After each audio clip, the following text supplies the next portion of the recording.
আগে বলতাম কিছু আজ প্যান্ডেলে কিছু আজ অ্যাঙ্গেলে, এখন আর অ্যাঙ্গেলে না, যা বলবো সব ডাইরেক্ট। অ্যাঙ্গেলে বলার দিন শেষ, ডাইরেক্ট বলার বাংলাদেশ। কথা বলে ঠিক কি না?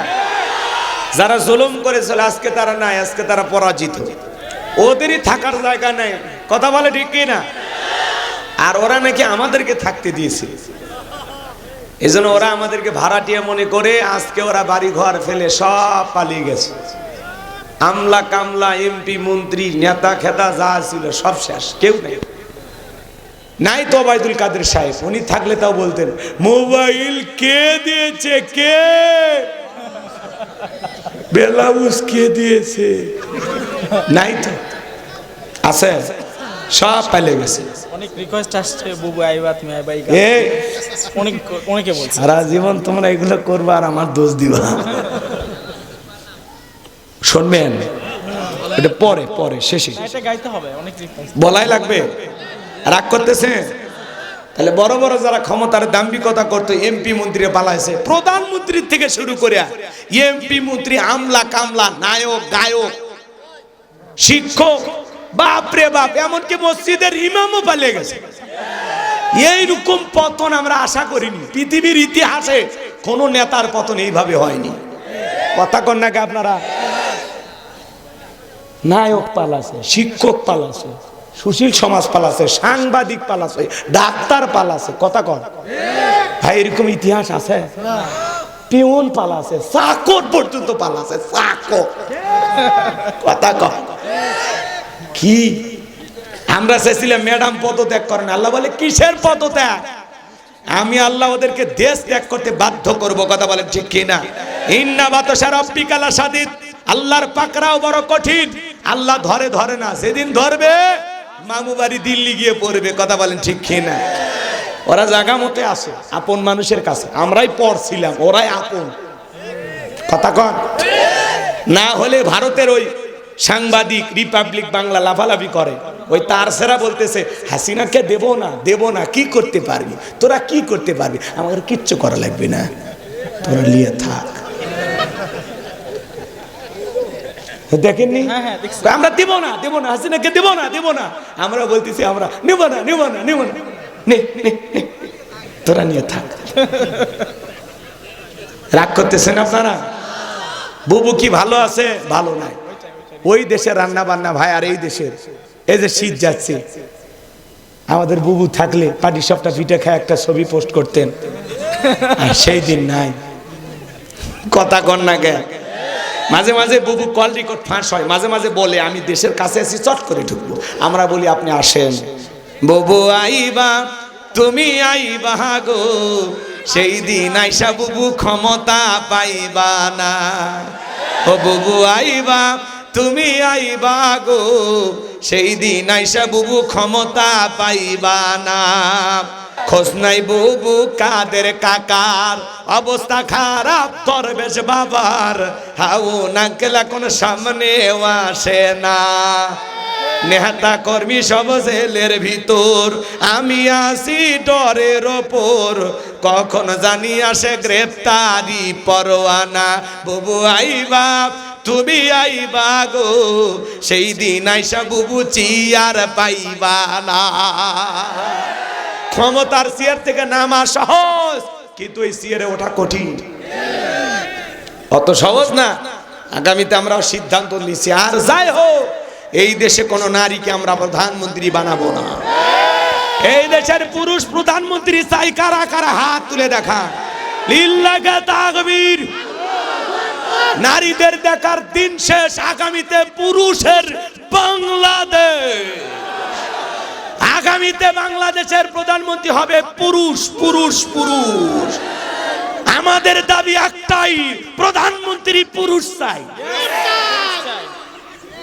ওদের জ্বালার সহ্য হয় না,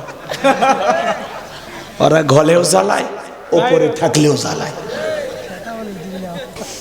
কথা কন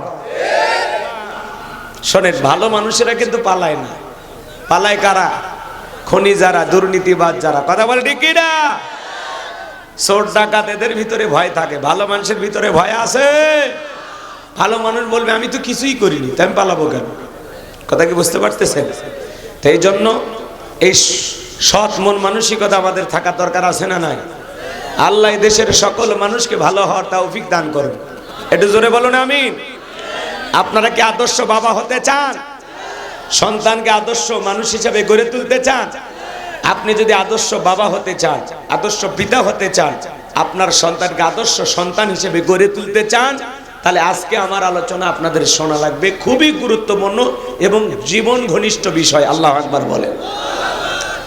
আমার আল্লাহ রাব্বুল আলামিন বলেন, ওয়ালা ক্বাদ আতাইনা লুকমানাল হিকমাতা আনিশকুর লিল্লাহ ওয়া মান ইয়াশকুর ফা ইন্নামা ইয়াশকুরু লিনাফসিহি ওয়া মান কাফারা ফা ইন্নাল্লাহা গনিয়্যুন হামিদ। আল্লাহ রাব্বুল আলামিন বলেন, আমি লোকমানে হাকিমকে হিকমত দিয়েছিলাম, ইলম দিয়েছিলাম, জ্ঞান দিয়েছিলাম এবং বলেছিলাম, লোকমান তুমি আমার শুকরিয়া আদায় করো। লোকমানে হাকিম শুকরিয়া আদায় করার কারণে লোকমানে হাকিমের সম্মান মর্যাদা বাড়িয়ে দিয়েছেন কে? আমার আল্লাহ ডেকে বলেন, যারা প্রশংসা আদায় করে, কৃতজ্ঞতা আদায় করে, শুকরিয়া আদায় করে, সে তার নিজের জন্য আদায় করে। আর যারা কৃতজ্ঞতা আদায় করতে চায় না, শুকরিয়া আদায় করতে চায় না, আমি আল্লাহ রাব্বুল আলামিন জানিয়ে দিলাম, যারা কৃতজ্ঞতা প্রকাশ করতে চায় না তাদেরকে জানিয়ে দাও, আমি আল্লাহ মুখোপেক্ষী, আমি আল্লাহ কারো মুখোপেক্ষী নই। তোর পুরো দুনিয়ার মানুষ আমার মুখোপেক্ষী, কিন্তু আমি আল্লাহ কারো মুখোপেক্ষী নই। আল্লাহু গনিয়্যুন হামিদ, আমি আল্লাহ নিজেই প্রশংসিত। চিৎকারে মেরে বলুন সুবহানাল্লাহ। তামাম পৃথিবীর মানুষ যদি একত্রিত হয়ে আল্লাহকে আল্লাহ বলে ডাক দেয়, আল্লাহর সম্মান মর্যাদা বাড়ে না। তামাম পৃথিবীর মানুষ যদি একত্রিত হয়ে আল্লাহকে আল্লাহ বলে না ডাক দেয়, আমার আল্লাহর সম্মান মর্যাদা কমে না। আপনি ডাকলেও আমার আল্লাহ আল্লাহ, না ডাকলেও আমার আল্লাহ আল্লাহ। 5 বছর পরে ভোট দিয়ে নির্বাচন করে আল্লাহ হয় না। তাহলে আল্লাহর শুকরিয়া আদায় করলে কার লাভ? আমাদের লাভ। ভালো করে বুঝবেন, শুকরিয়া আদায় না করলে কার লস? আমাদের লস। তার মানে আপনি ডাকলেও আমার আল্লাহ আল্লাহ, না ডাকলেও আমার আল্লাহ আল্লাহ। কেন শুকরিয়া আদায় করবেন না? কেন আদায় করবেন না? শুকরিয়া আদায় করলে বান্দার সম্মান মর্যাদা বৃদ্ধি করে দেবেন কে? আরেকটু জোরে বলেন কে?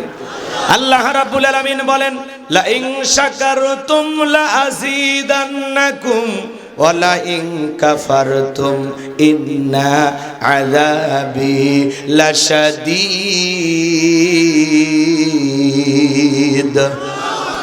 আল্লাহ ডেকে বলেন, নিয়ামত পাওয়ার পরে যারা শুকরিয়া আদায় করে, আমি আল্লাহ পাক তাদের নিয়ামতগুলোকে বাড়ায় দেই। আর যারা নিয়ামত পাওয়ার পরে না শুকরিয়া আদায় করে, অকৃতজ্ঞ হয়, আমি আল্লাহ তাআলা তাদের নিয়ামতগুলোকে ছেনায় নেই। তাদের জন্য রয়েছে কঠোর আযাব, শাস্তির ব্যবস্থা। জোরে বলুন নাউজুবিল্লাহ। তাহলে সব সময় প্রশংসা হবে কার? কেন আল্লাহর প্রশংসা আদায় করবেন না? হো বগুড়ার মুসলমান ভাইয়ারা, আপনি আমি যখন মায়ের পেট থেকে দুনিয়ার জমিনে আসছিলাম, বলেন তো বাজান, জায়গা জমির দলিল নিয়ে বের হয়েছিলেন, টাকার বান্ডিল নিয়ে বের হয়েছিলেন, একেবারে উলঙ্গ, শরীরে কোনো পোশাকটা পর্যন্ত, আমার বলতে পোশাক পর্যন্ত ছিল না। এই যে এত সুন্দর জামা পোশাক কে দিয়েছে? এই যে কয়েক লাখ টাকার মালিক আপনি, কে দিয়েছে? জোরে বলেন ভাই, জোরে। ভয় পাচ্ছেন নাকি টাকা আমি নিয়ে যাব? ভয় পান কেন? আজকে আপনি কয়েক বিঘা জমির মালিক, কে দিয়েছে? কে? তাহলে প্রশংসা হবে কার? পারস্যের কবি শেখ সাদী রহমতুল্লাহ আলাই, পায়ের মধ্যে এক জোড়া জুতা নাই, স্যান্ডেল নাই, মনটা বড় খারাপ। ডেকে বলেন, আল্লাহ আমি এত বড় কবি আর আমার পায়ে এক জোড়া জুতা নাই। পথ চলতে চলতে তাকায় দেখে আল্লাহর একজন বান্দা এমন ভাবে জমিনে বসে আছে যার দুটা পা নাই। শেখ সাদী রহমতুল্লাহ আলাই সিজদায় লুটিয়ে পড়লেন, আর ডেকে বলেন, আল্লাহ আমার পায়ে জুতা না, আমি মন খারাপ করেছি। এই জমিনে তোমার এমনও বান্দা আছে যার দুটা পা নাই। কেন আল্লাহর শুকরিয়া আদায় করবেন না? কেন আদায় করবেন না বাজান? কত মানুষ রেল স্টেশনে শুয়ে ঘুমাইতেছে, কত মানুষ এই মুহূর্তে হাসপাতালের বেডে শুয়ে কাতরাইতেছে। এই মুহূর্তে কত মানুষ দুনিয়ার থেকে বিদায় হয়ে চলে গেল। এলাকায় এমনও মানুষ আছে জীবিত আছে কিন্তু বাড়িতে শুয়া কাতরাইতেছে, মাহফিল পর্যন্ত আসার কোনো ক্ষমতা নাই, এরকম মানুষ সমাজে আছে না? না, কেন আল্লাহর শুকরিয়া আদায় করবেন না? রেল স্টেশনে যে মানুষটা শুয়ে আছে, ওর মাথার তলে দেওয়ার মতো বালুস নাই, ইট দিয়ে ঘুমাইতেছে। আর আপনার সুন্দর একটা ঘর আছে, কি সুন্দর খাট আছে, মাথার তলে দেওয়ার বালিশ আছে, কি আরামে ঘুমাইতেছে। জীবন নিয়ে যদি কোনো অভিযোগ থাকে হাসপাতালে যাবেন, জীবন নিয়ে কোনো যদি অভিযোগ থাকে কবরস্থানে যাবেন, জীবন নিয়ে যদি কোনো অভিযোগ থাকে মাঝরাতে রেল স্টেশনে যা দেখবেন। কথা বলেন এখান, জীবন নিয়ে কোনো অভিযোগ থাকলে আশেপাশে বিকলাঙ্গ, প্রতিবন্ধী সে সমস্ত মানুষদের দিকে তাকান, আপনার জীবনের অভিযোগ চলে যাবে। কথা বলেন ঠিক না? আমি একবারে কুড়িগ্রাম জেলায় ওয়াজ করতে গেছিলাম বাজান, আমার সঙ্গে অন্ধ হাফেজ সাহেব দ্বিতীয় বক্তা ছিল। আমাদের খাবারের সময় হঠাৎ করে বিদ্যুৎটা চলে গেল। আমি ডেকে বললাম, ভাই তাড়াতাড়ি আলোর ব্যবস্থা করেন, প্লেটে অনেক খাবার আছে দেখা যাচ্ছে না। অন্ধ হাফেজ সাহেব আমার হাতটা ধরে ডেকে বলে, হুজুর 52 বছর বয়স আমার হয়ে গেছে, ও হুজুর আমার যে মা জন্ম দিয়েছে মাটা দেখতে কেমন আমি জানি না, যারা আমি বাবা বলে ডাক দেই বাবাটা দেখতে কেমন আমি জানি না, আমার মা বাবা মারে বিয়ে করাইছে বউটা দেখতে কেমন আমি জানি না, ফর্সা না কালো আমি জানি না। ও হুজুর আল্লাহ তাআলা অনেকগুলো সন্তান দিয়েছে, ছেলেগুলোর চেহারা কেমন আমি জানি না, মেয়েগুলোর চেহারা কেমন আমি জানি না, আল্লাহর আসমানটা দেখতে কেমন আমি জানি না, জমিনটা দেখতে কেমন আমি জানি না। হুজুর এই দুনিয়ার জমিনে আল্লাহ চোখের আলো দেয় না, আমি মন খারাপ করি নাই।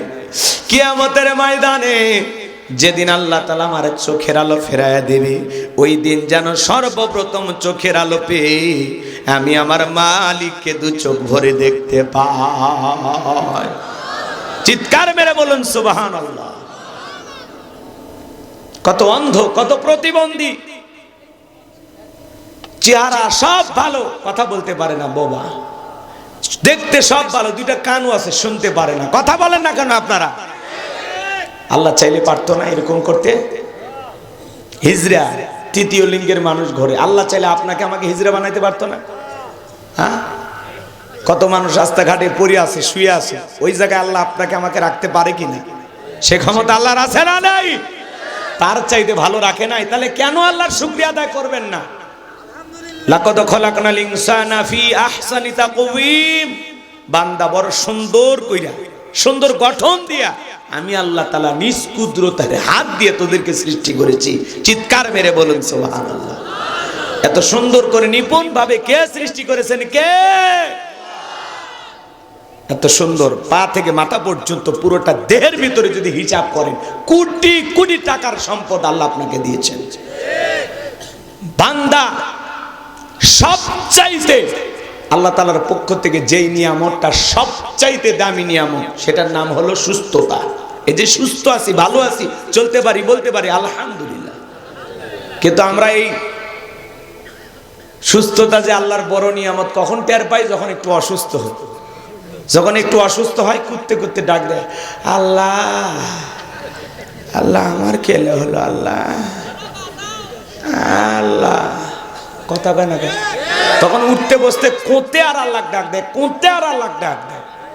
আল্লাহ যখন দয়া করে একটু সুস্থতা দান করে, এমন ভাব নিয়ে চলা ফেরা করে মনে হয় জীবনে কোনো রোগ তার স্পর্শই করেনি। কথা বলে ঠিক কিনা? আমরা বিপদে পড়ে আল্লাহকে ডাক দিই, বিপদে পড়ে ফেলি চোখের পানি। আল্লাহ বলে তোরা যে কত নাম্বার সিটার আমি আল্লাহ ভালো করে জানি। আমাদের জীবনে সিটারই দিয়ে ভরা। রাগ করতেছেন আপনারা? ভাই কেন আল্লাহর শুকরিয়া আদায় করবেন না বলেন? আল্লাহ ভিক্ষুক না বানায়া পরিশ্রম করার ক্ষমতা দিয়েছেন। আপনি রিক্সা চালান, ভ্যান চালান, আলহামদুলিল্লাহ। কল্যাণপুর বাজারে একটা দোকান আছে, আলহামদুলিল্লাহ। কত মানুষ এখানে একটা দোকান দেওয়ার জন্য স্বপ্ন দেখে। কথা বলেন। আপনি সৌদি আরব প্রবাসী, মালয়েশিয়া প্রবাসী, আলহামদুলিল্লাহ। এই বিদেশে যাওয়ার জন্য কত মানুষ দিন রাত স্বপ্ন দেখে। কথা বলে ঠিক কিনা? এই জন্য নিজেদের অবস্থানে থেকে শুকরিয়া আদায় করবো। আল্লাহ যাকে যতটুকু দিয়েছেন ততটুকু পেয়ে আলহামদুলিল্লাহ, আলহামদুলিল্লাহ। কথা বলেন না কেন? যদি জিজ্ঞাসা করে ভাই কেমন আছেন, একটু জোরে বলেন। আপনারা সবাই কেমন আছেন? আলহামদুলিল্লাহ। অনেকে প্রশ্ন যখন করে ভাই কেমন আছে, এই গরিবের থাকা না থাকা ভাই আমাদের এই দিন যায় কোনো মতে আর কি, আসি আর কি কোনো মতে, এই আর কি আলহামদুলিল্লাহ। মানে অনেক কষ্টের পরে মুখ দিয়ে আলহামদুলিল্লাহ বেরোবো, এরকম লোক আছে না নাই? এক ইমাম সাহেব তার এক মুসল্লি সামনে দিয়ে হেঁটে যায়, কয় ভাই কই যাচ্ছেন? বলতেছে আমি ধাপের হাটে যাচ্ছি। কেন? কয় গরু কেনার জন্য। তো কিছু একটু ইনশাল্লাহ বলে। তখন বলতেছে হাতে আছে গরু, পকেটে আছে টাকা, মাঝখানে ইনশাল্লাহ কেন বললেন? এই হুজুর মানুষের খালি আলু ভর্তার লোক দেয়, কথা বোঝেন নাই? এইবার ধাপের হাটে যায়, বোঝেনি তো, গরু দেখে পছন্দ হয়েছে, পকেটে হাত দেয়, পকেট খালি লম্বা হয়, লক্ষণ ভালো না খারাপ? এইবার মনে করেন পকেট মারে, আস্তে করে পকেট মেরে দিছে, ছিনতাইকারী বা চোর যারা আছে ওরা চুরি করে নিছে। এইবার আবার ওই ইমাম সাহেবের সাথে দেখা, বলতেছে ভাই গরু, কয় গরু কেনা হয় না, ইনশাল্লাহ বাড়ি যাচ্ছি, টাকা চুরি হয়ে গেছে, ইনশাল্লাহ বাড়ি যাচ্ছি, কথা কয় না? হুজুর দেখা হবে, ভালো থাকেন, ইনশাল্লাহ বাড়ি যাচ্ছি। মানে সেই ইনশাল্লাহ বললোই চালান পাতি হারামের পরে। তা আমরাও যখন বিপদে পড়ি তখন বারবার আল্লাহরে ডাকতে মনে হয়, আল্লাহ আল্লাহ আল্লাহ তুমি ছাড়া কেউ। আমার যে রোগ হচ্ছে ডাক্তার কাছে আর বাঁচবো না, ক্যান্সার, কোনো অ্যান্সার নাই, আমি আর বাঁচবো না, কথা কন। একটা অসুস্থ রুগীর সামনে যাবেন, অনেক ফল ফুট সামনে, কি কি বলে ভাই দোয়া করেন, ভাই দোয়া করেন। তখন বলছে ভাই দোয়া পরে, এই যে ওষুধ খান, এই যে ফল ফুট খান সুস্থ হবে। কয় না ভাই দোয়া দোয়া, কথা কন। তো আমরা বিপদে যখন পড়ি, মুসিবতে যখন পড়ি, রোগ শোকে যখন ভুগি, তখন আল্লাহর কথা খুব মনে হয় আল্লাহর চাইতে বড় প্রেমিক আমাদের আর কেউ নেই। কিন্তু যখন আল্লাহ একটু দয়া করে বান্দাকে সুস্থতা দান করে, আমরা আল্লাহকেই ভুলে যাই, কথা বলে ঠিক কিনা? তাহলে বলেন আজ থেকে প্রশংসা হবে কার? সুখে থাকি আর দুঃখে থাকি, খেয়ে থাকি আর না খেয়ে থাকি, যতটুকু আল্লাহ জীবনে দিয়েছেন ততটুকু পেয়ে আলহামদুলিল্লাহ। নিজের অবস্থানে থেকে শুকরিয়া আদায় করবেন, আফসোস করবেন না, হতাশা করবেন না। আল্লাহ আপনাকে সুস্থ রেখেছেন, ভালো রেখেছেন, বলা যায় না, আসবে একদিন, আপনারও আসবে সুদিন, কথা বলেন ঠিক কিনা? আল্লাহ যেন আমাদের বোঝার তৌফিক দান করেন, জোরে বলুন আমিন। তাহলে আপনারা সবাই কেমন আছেন? আলহামদুলিল্লাহ। আগামীকালকে কল্যাণপুরে দেখা হতে পারে, তাহলে বলবেন ইনশাআল্লাহ। কি বলবেন? হ্যাঁ, কোন দোয়া কোন জায়গায় পড়লে আমাদের ব্রেক কাজ করে না। এক মুরব্বি চাচা পেশাব করতেছে আর দোয়া পড়তেছে, বিসমিল্লাহি ওয়ালা বারাকাতিল্লাহ। আমি তখন বললাম চাচা এ তো খানা খাওয়ার দোয়া। কয় বাবা কোন দোয়া যে কোন জায়গায় পড়লে আমার মাথা কাজ করে না। এরকম আছে না নাই আমার ভাইয়েরা? এজন্য সব সময় প্রশংসা আদায় করব কার? চিৎকার মেরে বলুন আলহামদুলিল্লাহ। তাহলে সকাল বিকাল সন্ধ্যা সব সময় আজ থেকে জিকির চালু হবে কার? মনে থাকবে তো মুসলমান।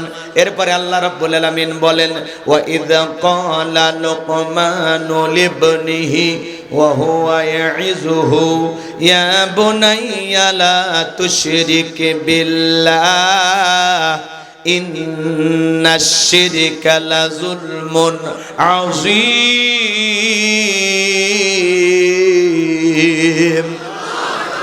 আল্লাহ রাব্বুল আলামিন ডেকে বলেন, স্মরণ করো লোকমানে হাকিমের কথা, যখন লোকমানে হাকিম তার কলিজার টুকরা সন্তানদেরকে একত্রিত করে সুন্দর করে উপদেশ দিয়ে বলতেছেন, ইয়া বুনাইয়া লা তুশরিক বিল্লাহ, হে আমার বৎস আল্লাহর সাথে কখনো কাউকে শরীক করবা না। ইন্নাশ শিরকা লাযুলমুন আযীম, শিরিক হলো সবচাইতে বড় জুলুম, সবচাইতে বড় অপরাধ। একটা ছেলে ডেকে বলে, আব্বা আমারে দিয়ে ব্যবসা বাণিজ্য হবে না, আমারে টাকা দেন, আমি বিজনেস করব, ব্যবসা বাণিজ্য করব। লোকমানে হাকিম ডেকে বলে, ছেলে তোমারে দেওয়ার মতো টাকা পয়সা আমার কাছে নাই। বলে না আব্বা দেওয়াই লাগবে, আমারে দিয়ে ইমামতি হবে না, ওয়াজ নসিহত হবে না, আপনার অন্য অন্য ছেলেরা ইমামতি করতে পারে। বলেন তো বাজান, আলেমের বেটা সবাইকে আলেম হয়, ডাক্তারের বেটা সবাইকে ডাক্তার হয়, আলেমের বেটাও জালেম হয়, ডাক্তারের বেটাও ডাকাত হয়, কথা বলেন না কেন? হাজির বেটাও পাজি হয়, আবার পাজির বেটাও হাজি হয়, জালেমের বেটাও আলেম হয়, ডাকাতের বেটাও ডাক্তার হয়, কথা বলেন ঠিক কিনা? লোকমানে হাকিম ডেকে বলে, ছেলে আমি আমার এক বন্ধুর কাছে টাকা ভাই, সেই বন্ধুর কাছে গেলে আজ পর্যন্ত যত মানুষ পাঠাইছি কেউ তো ফেরত আসে নাই। এই বিশাল ভয়ঙ্কর রাস্তা পাড়ি দিতে গিয়ে তোমার জীবন যাইতে পারে। আমি বাবা হয়ে ছেলেকে এত বড় বিপদে ফেলতে পারবো না। ছেলে বড় নাসর বান্দা, ডেকে বলে আব্বা অত শত বুঝি না, আপনি আমারে শুধু ঠিকানাটা দিয়ে দেন। ছেলে যখন বারবার যাইতে চায়, লোকমান হাকিম ডেকে বলে ছেলে শোনো, বাড়ি থেকে যখন বের হয়ে যাইবা 2 রাকাত সলাতুল হাজতের মনে রাখবা, বিপদের আগে আর পরে 2 রাকাত করে সলাতুল হাজতের নামাজ আদায় করবা। আর পুরো সফরের ঘটনাটা কিছু অংশ লোকমান হাকিম তার সন্তানকে বলে দিলেন। বাবা বাড়ি থেকে বের হওয়ার পরে বিশাল মরুভূমি রাস্তা পাড়ি দেওয়ার পরে তাকায় দেখবা একটা জঙ্গল দেখা যায়। সেই জঙ্গলে দেখবা ঝরনার পানি পড়তেছে, সেখান থেকে তুমি পানি পান করবা, প্রয়োজন মোতাবেক পানি নেবা। পথ চলতে চলতে পিছন দিকে তাকায় দেখবা জঙ্গলটা আর দেখা যায় না। ভয় পাওয়ার কোনো কারণ নাই, সামনের দিকে যাইবা। বিশাল মরুভূমি রাস্তা পাড়ি দিকে দেখবা বিশাল একটা বড় বৃক্ষ, খবরদার ওই গাছের ছায়াশ্রয় নিবা না, নিলে তোমার বিপদ হবে। এইবার লোকমান হাকিমের সন্তান তাকায় দেখে গাছের গোড়া একটা মুরব্বী বৈশা আছে। ডেকে বলে বাবা এইদিকে আসো। বলে না বাবা বলেছে আশ্রয় নিলে বিপদ হবে। বলে তোমার বাবা কি বলে নাই চলতি পথে মুরব্বীর সাথে যদি দেখা হয় মুরব্বী যা বলবে তুমি তাই করবা? বলে হ্যাঁ বলেছে। তাহলে ভয় পাওয়ার কোনো কারণ নাই, তুমি আমার কাছে আসো। লোকমান হাকিমের সন্তান বড় বৃক্ষের ছায়ার নিচে আশ্রয় নিলেন। ক্লান্ত শরীর মুহূর্তের মধ্যে ঘুম চলে আসছে। আমার ভাইয়েরা, গাছের গোড়ায় গর্তের মুখ থেকে একটা বিষাক্ত সাপ বের হয়ে লোকমান হাকিমের সন্তানটাকে সবল মারলেন। মুরব্বী তাকায়া দেখে সত্যি ছেলেটার বড় বিপদ হয়ে গেছে। এইবার সাপটাকে ধরলেন, ধারণ অস্ত্র দিয়ে 2টা টুকরো করলেন, পিছনের অংশ ফেলায়া দিলেন আর মাথার অংশটা লোকমান হাকিমের সন্তানের ব্যাগের ভিতরে রাইখা দিলেন। ছেলে যখন ঘুম থেকে জাগ্রত হয়েছে ডেকে বলে বাবা সত্যি তোমার বিপদ হয়েছিল, একটা বিষাক্ত সাপ তোমাকে সবল মেরেছিল, আমি তোমাকে বিষ মুক্ত করেছি। এইবার লোকমান হাকিমের সন্তান 2 রাকাত সালাতুল হাজতের নামাজ আদায় করলেন, আল্লাহ তাআলার শুকরিয়া আদায় করলেন, কৃতজ্ঞতা প্রকাশ করলেন। আমার ভাইয়েরা, আমি যে কথা বলতে চাচ্ছিলাম হৃদয়ের কান পেতে কথাগুলো শুনে যান। এইবার লোকমান হাকিমের সন্তান ডেকে বলে মুরব্বী ও এলাকায় গিয়ে আমার বাবার পরিচয় দিলে ওই জনবসতি এলাকার মানুষ আমাকে রাস্তার পথটা দেখিয়ে দিবে, লোকেশনটা বলে দিবে কিভাবে ওই দ্বীপে যেতে হবে। এইবার মুরব্বী ডেকে বলে বাবা আমি তোমার সঙ্গে যদি যাই তোমার কি কোনো আপত্তি আছে? বলে না। এইবার মুরব্বীকে সঙ্গে নিয়ে ওই জনবসতি এলাকায় যখন চলে গেলেন, যখনই বলেছেন আমি লোকমান হাকিমের সন্তান, সবাই আদর করতে লাগলেন, ভালোবাসা দেখাইতে লাগলেন। বলেন তো বাজান, বাংলাদেশের সবচাইতে বড় বক্তা কোরআনের দায়ী আল্লামা সাঈদী হুজুরের সন্তান যদি আপনাদের কাহালুতে এসে বলে আমি আল্লামা সাঈদী হুজুরের ছেলে, আপনারা কি একটু ভালোবাসা দেবেন না? জোরে বলেন দেবেন না? আল্লামা মামুনুল হক তার সন্তান যদি আপনাদের এলাকায় বসে বাবার পরিচয় দেয়, তাকে কি একটু ভালোবাসা দেবেন না? অবশ্যই দেবেন। ডক্টর মিজানুর রহমান আজারি ভাই তার ছেলে যদি আপনাদের এলাকায় আসে, তাকে কি একটু ভালোবাসা দেবেন না? গতকালকে ডক্টর মিজানুর রহমান আজারি ভাই যশোরের বুকে নতুন এক ইতিহাস সৃষ্টি করেছেন, কথা বলেন ঠিক কিনা? 25 থেকে 30 লক্ষ মানুষ তার মাহফিলে গেছেন, কথা বলেন ঠিক কিনা? এইটা দেখে অনেরই কি জ্বালা পড়া হয়, অনেকে সহ্য করে না। মনে রাখবেন বাজান, এই সম্মান আল্লাহ তাআলা দিয়েছেন কোরআনের কারণে। আল্লামা সাঈদী হুজুর আমরা হারিয়ে ফেলেছি, সাঈদী হুজুরকে আর কোনোদিন পাওয়া যাবে না। কিন্তু আমরা আল্লামা সাঈদী হুজুরের উত্তরসূরি হিসাবে ডক্টর মিজানুর রহমান আজারি ভাইকে পেয়েছি।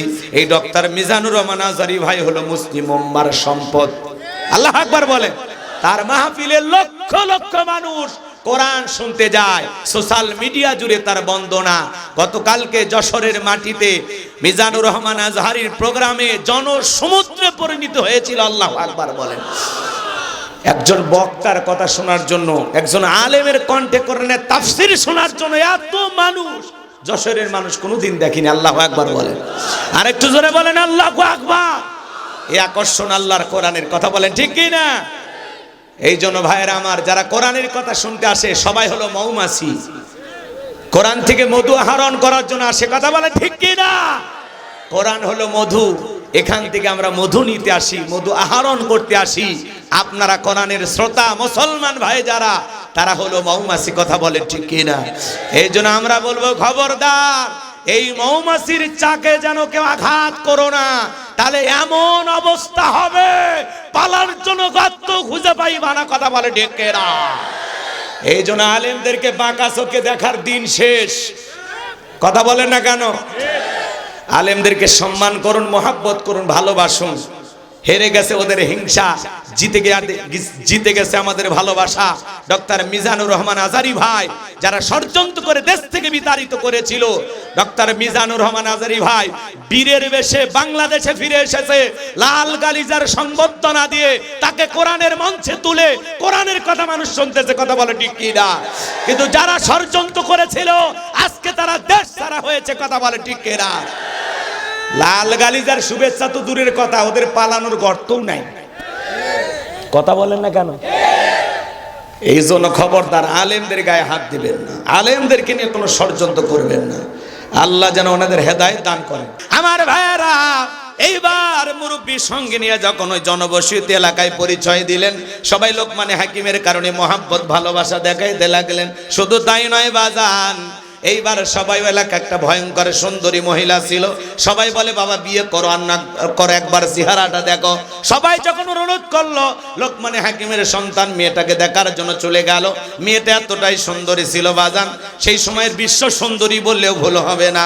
লোকমানে হাকিমের ছেলে দেখার পরে চিন্তা করে বিয়ে যদি করা লাগে এমন মেয়েকে করা লাগবে, দেখতে এতটাই সুন্দরী ছিল। জোরে বলেন মারহাবা। এবার সবাই বলতেছে বাবা বিয়ে করার আগে এই মেয়ের একটা গোপন সমস্যা আছে, বোঝেন নাই? এলাকায় যখন আপনারা পাত্রী দেখতে যান, আশেপাশে খোঁজ খবর নিলে মেয়ের গোপন কোনো সমস্যা থাকলে বলে দেয়। কার মেয়ে? কয় মুখের মেয়ে। কয় মেয়ে তো কয়েকদিন আগে 7 দিন কক্সবাজার থেকে আসলো একটা ছেলের হাত ধরে। কথা কন না, মানে গোপন তথ্য ফাঁস হয়ে যায়। কথা কন ঠিক কি না? এইবার দিকে বলতেছে বাবা যেহেতু তুমি লোকমান হাকিমের ছেলে মেয়েটাকে পছন্দ করেছো, বিয়ে করতে চাও, তাহলে শুনে নাও, জেনে নাও, এই মেয়েটার 1 নয় 2 নয় আরো 10 বার বিয়ে হয়েছিল। 10টা ছেলে বাসর ঘরে মারা গেছে, একটা ছেলেও জীবিত বের হয় নাই। তোমার সিরিয়াল 11 নাম্বার। এখন রাজি থাকলে তুমি বলো বিবাহের আয়োজন করব। লোকমানে হাকিমের সন্তান বলে জীবনে যা হয় হোক, এই মেয়েটাকেই আমি বিবাহ করব। জোরে বলেন মারহাবা। লোকমানে হাকিমের ছেলে বিয়ে করতে চায়, আর এই মেয়েটার স্বামীগুলো কেন মারা যায় আপনারা কি শুনবেন ভাই? কারা কারা একটু হাত তুলে দেখান লিল্লাহে তাকবীর। আরেকটু জোরে বলেন লিল্লাহে তাকবীর। আমার ভাইয়েরা, লোকমানে হাকিম তার সন্তানদেরকে ডেকে বলতেছেন ইয়া বুনাইয়া লা তুশরিক বিল্লাহ। শোনেন, ঘটনা মনে রাখা লাগবে। নবী সুলাইমানের কথা মনে আছে? এইবার লোকমানে হাকিমের ছেলে বিয়ে করতে চায়। পুরো ঘটনাটা বলবো? যুবক যারা আছে ওদের উদ্দেশ্যে কিছু বলা দরকার আছে না নাই? একটু অপেক্ষা করো। কিন্তু এই জায়গায় লোকমানে হাকিম তার সন্তানদেরকে বলতেছেন ইয়া বুনাইয়া, হে আমার বৎস, হে আমার কলিজার টুকরা সন্তান, হে আমার হৃদয়ের স্পন্দন। সন্তানকে আদর করে মহব্বত করে ভালোবাসার ডাকে ডাকা লাগবে। আল্লাহর কোরআন আপনাকে শেখাচ্ছে। আল্লাহু আকবার বলেন। আরেকটু জোরে বলেন আল্লাহু আকবার। সন্তানকে আদর করে ডাকবেন। ছেলেকে যদি বলা হয় আব্বাজান আমার কলিজার টুকরা কোথায়, আমার ছোট আব্বা কোথায়, আমার কলিজাটা কোথায়, ছেলে মেয়ে খুশি হবে না? জোরে বলেন খুশি হবে না? আদর করে ডাকতে হবে। আমরা অধিকাংশ বাবা জানি না সন্তানের হক কয়টি, বলতে পারবেন? বলেন তো সন্তানের হক কয়টি বলেন? আমরা অধিকাংশ বাবা জানি না। সন্তান আপনার কাছ থেকে হক পাবে 12টি। জোরে বলেন কয়টি? এর 1 নাম্বার হক কি বলেন? রাগ করতেছেন আপনারা, বিরক্ত হইতেছেন। 1 নাম্বার হক, সন্তান জন্মগ্রহণ করার সাথে সাথে একটা সেলফি তুলে ফেসবুকে পোস্ট করতে হবে, তাহলে কবুল হজের সব। হ্যাঁ, সন্তান দুনিয়াতে আসতে দেরি, আর ছবি ফেসবুকে যাইতে দেরি নাই। এ কথা কন নাকি আপনারা? ছবি একটা তুলে ফেসবুকে দিয়ে বলে আমি জীবনের প্রথম বাবা হলাম। ওই সন্তানের যদি চাচা থাকে, মামা থাকে, ওরাও পোস্ট করে মামা হইলাম, চাচ্চু হইলাম। খালা থাকলে, ফুফু থাকলে এরাও পোস্ট করে বলে অনেক কষ্টের পরে খালা হওয়ার স্বাদ বুঝলাম। কথা কন। যেই মহিলা বাচ্চা জন্ম দিয়েছে ওই মহিলারও যদি একটা ফেসবুক আইডি থাকে, ও ওই অবস্থায় কোনো মতে টেনার মধ্যে সন্তানটাকে নিয়ে ওই হাসপাতালের বেডে শুয়ে সেলফি তুলে বলে অনেক কষ্টের পরে মা হওয়ার স্বাদ বুঝলাম। এই সন্তান যদি কথা বলতে পারতো প্রত্যেককে থাপ্পড় মারতো। কথা কোন ঠিক কিনা? সন্তান জন্মগ্রহণ করার সাথে সাথে সেলফি তোলার ঠেলায় প্রথমে যে সন্তানের কানে আজান দিতে হবে এ কথা মনেই নেই, কথা বলে। সন্তান জন্মগ্রহণ করার সাথে সাথে ছেলে হোক মেয়ে হোক কানে কে দেবেন? আজান দেবেন। জোরে বলেন কে দেবেন? পারবেন তো ইনশাআল্লাহ। এরপরে কি করবেন? তাহনিক করা। 2 নাম্বার হলো কি? তাহনিক করা। আলেমদের কাছে নিয়ে যাবেন, মিষ্টি দ্রব্য খেজুর হোক কোনো কিছু হোক চিবাইয়া একটু তালির ভিতরে অথবা জিহ্বার উপরে লাগায় দিবেন। আমরা এগুলো করি না। 3 নাম্বার, সন্তানের সুন্দর একটা নাম রাখবেন। আমরা নাম রাখি কি? বল্টু, নাট, স্ক্রু, টায়ার, বুলেট, কি আজে বাজে নাম। আচ্ছা বলেন তো, আজ পর্যন্ত কোন মাহফিলে আপনারা দেখছেন যে কোন মাইকে বলে দিছে এখন আপনাদের সামনে ওয়াজ করবেন হযরত মাওলানা বল্টু সাহেব? পাইছেন? কোন এরকম এমপি মন্ত্রী পাওয়া গেছে যে অমুক বল্টু এমপি? হ্যাঁ, এই বল্টুরা জীবনে কিছু করতে পারে? ওরা নাট টাইট দিতে পারে? পারে না। এই জন্য বাজান এগুলো আজে বাজে নাম রাখা লাগবে না। সন্তানের নাম রাখতে হবে ইসলামিক নাম। আল্লাহর কাছে 2টা নাম প্রিয়, একটা আব্দুল্লাহ আর একটা আব্দুর রহমান। আমাদের এই নামগুলো পছন্দ হয় না। অনেকেই ফোন দেয় আমাদের কাছে, হুজুর একটা ছেলে হয়েছে নাম বলেন। আমরা যখন প্রথমেই বলি আল্লাহর কাছে 2টা নাম প্রিয়, একটা আব্দুল্লাহ আর একটা আব্দুর রহমান, তখন বলতেছে হুজুর আমার দাদার নাম ছিল আব্দুর রহমান আর চাচার নাম আব্দুল্লাহ, এগুলো নামের মধ্যে কেন জানি চাচার দাদা দাদা ভাব, এগুলো নাম পছন্দ করে না। তখন আপডেট কিছু নাম রাখে, রনি, সনি, জনি, পিন্টু, পিকু, লিকু। হাই রে নাম রে ভাই, হাসি খুশি, মায়া, জয়া, পিঙ্কি, চুমকি, সুইটি, শেলি, বেলি। আরে নামের কি স্টাইল! কথা বলেন না কেন আপনারা? এক গ্রাম্য চাচা ঢাকায় বেড়াইতে গেছে, ভাতিজার বাড়িতে খাওয়া দাওয়া শেষে বলতেছে, ভাতিজা তোমার নাকি ছেলে মেয়ে আছে, ডাক দাও। এইবার ভাতিজা ডাক দেয় ব্রাশ ফায়ার। মুরব্বি চা মারছে দৌড়, বলে ভাতিজা আমার এই বয়সে ব্রাশ ফায়ার করে মারিস না। কেন, কি হয়েছে? চাচা থামেন। কয় না বাবা আমার ব্রাশ ফায়ার করে মারছে। কয় চাচা থামেন, আপনি না আমার ছেলে মেয়েকে দেখতে চাইলেন? বলে হ্যাঁ দেখতে চাইছি। তো ছেলের নাম রাখছি ব্রাশ আর মেয়ের নাম রাখছি ফায়ার। কি ডিজিটাল চিন্তা ভাবনা! নাম খুঁজে পাই না, সন্তানের নাম রাখে মোটু, পাতলু। কথা কয় না কেন? এরকম আছে না নাই? সন্তানের সুন্দর একটি নাম রাখতে হবে, এটা 3 নাম্বার। 4 নাম্বার হলো সন্তান যখন বড় হবে দ্বীনি ইলম শিক্ষা দিতে হবে, কোরআন সুন্নাহর জ্ঞান শিক্ষা দিতে হবে। সন্তান বড়ই হয় নাই, কথা বলা শেখে নাই, সন্তানকে বলতেছে বাবা ওই যে তোমার আব্বু যায় একটু টাটা দাও, টাটা। যারা শিখাবে টাটা ওদের কপাল ফাটা। ওই সন্তান বড় হয়ে মারবে কপালে ঝাঁটা। কথা বলেন ঠিক কি না? সন্তানকে মানুষের মতো মানুষ বানাইতে হলে মাদ্রাসায় পড়ানো ছাড়া বিকল্প কোনো রাস্তা খোলা নাই। কথা বলেন ঠিক কি না? অনেক লম্বা হবে বাজান, 12টা হক নিয়ে আলোচনা করলি ওইদিকে 1-1.5-2 ঘন্টা চলে যাবে, ওইদিকে যাওয়ার আমার সুযোগ নাই। লোকমান হাকিম তার কলিজার টুকরা সন্তানদেরকে বলতেছেন, ইয়া বুনাইয়া, হে আমার বৎস, হে আমার কলিজার টুকরা সন্তান, লা তুশরিক বিল্লাহ। হে আমার বৎস, কখনো আল্লাহর সাথে কাউকে শরীক করো না। বলেন তো বাজান, আল্লাহর সমকক্ষ কাউকে কি স্থির করা যাবে? আল্লাহ ছাড়া কাউকে উপাস্য হিসাবে মানা যাবে? আসমান জমিনে আল্লাহর চাইতে বড় আর কেউ আছে? ওয়ালাম ইয়াকুল্লাহু কুফুয়ান আহাদ। আকাশ আর জমিনে আল্লাহর সমকক্ষ, আল্লাহর সমতুল্য আর কেউ নাই। চিৎকার মেরে বলুন আল্লাহু আকবার। লোকমান হাকিম ডেকে বলে, ও আমার ছেলেরা শোনো, লা তুশরিক বিল্লাহ, আল্লাহর সাথে কখনো কাউকে শরীক করবা না। ইন্না শিরিকা লা যুলমুন আযীম, শিরিক হলো সবচাইতে বড় জুলুম, সবচাইতে বড় অপরাধ, সব পাপের বড় পাপ নাম হলো শিরিক। শিরিক হলো মোট 42 প্রকার। এগুলোকে ভেঙে আবার 72 প্রকার হয়, সেগুলোকে ভাঙলে আবার হবে 120 প্রকার।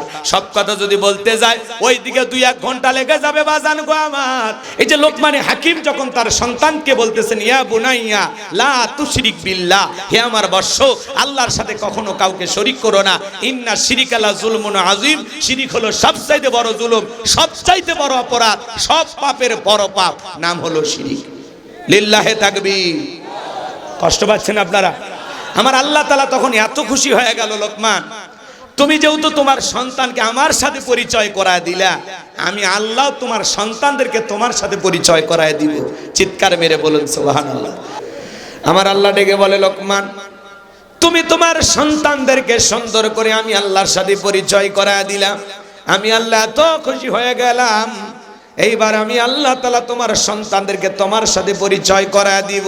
আমার আল্লাহ রাব্বুল আলামিন বলেন ওয়াওয়াসাইনাল ইনসানা বিওয়ালিদাইহি হামালাতুহু উম্মুহু ওয়াহানান আলা ওয়াহানিউ ওয়াফিসালুহু ফি আমাইনি আনিশকুরু লি ওয়ালিওয়ালিদাইক ইলাইয়াল মাসির। আমার আল্লাহ রাব্বুল আলামিন জানিয়ে দিলেন আমি তো মানুষকে নির্দেশ দিয়েছি তারা যেন মাতা পিতার সাথে সদাচরণ করে, উত্তম ব্যবহার করে, কারণ তার মা কষ্টের পর কষ্ট সহ্য করে সন্তানটাকে গর্ভধারণ করেছে, 2-2.5 বছর বুকের দুধ পান করাইছে।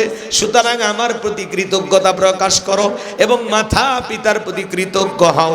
তোমরা সবাই তো আমি আল্লাহর দিকে প্রত্যাবর্তন করবা। এই জায়গায় আল্লাহ তাআলা পিতা মাতার খেদমতের কিছু কথা তুলে ধরেছেন। আমি যদি কয়েকটা মিনিট বলে আপনারা কি রাগ করবেন? মা বাবা সবাই ভালোবাসেন কিনা আপনারা? ভাইয়েরা আমার, আজকে 95% পরিবারে মা বাবা অবহেলিত, লাঞ্ছিত, বঞ্চিত, সন্তানের দ্বারা ঘৃণার পাত্র হয়ে গেছে। কথা বলেন ঠিক কিনা? এই জন্য আপনাদের পায়ে হাত দিয়ে অনুরোধ করি 5টা মিনিট এই টপিকস নিয়ে আমি কথাটা বলবো। একটি আয়াত বুঝাইতে গেলে 2-3 ঘন্টা আলোচনা করেও কিন্তু শেষ হবে না। আমি আপনাদের সাথে বলবো ভাই, পিতামাতার খেদমতের ওয়াজ করতেছে দেখে আপনারা রাগ করবেন না। কমিটির ভাইয়েরা বলেছেন হুজুর এই বিষয়টা একটু খেয়াল রাখবেন, এই জন্য আমাদের এই কথাগুলো বলা। আল্লাহ তাআলা কি বলতেছেন? ওয়াসাইনাল ইনসানা বিওয়ালিদাইহি হামালাতুহু উম্মুহু ওয়াহনান আলা ওয়াহনি ওয়া ফিসালুহু ফি আমাইনি আনিশকুরু লি ওয়া লিওয়ালিদাইক ইলাইয়াল মাসির। আল্লাহ বলেন আমি তো মানুষকে নির্দেশ দিয়েছি তারা যেন মাতা পিতার সাথে সদাচরণ করে, উত্তম ব্যবহার করে, কারণ তার মা কষ্টের পর কষ্ট সহ্য করে সন্তানটাকে গর্ভধারণ করেছে, 2-2.5 বছর বুকের দুধ পান করাইছে।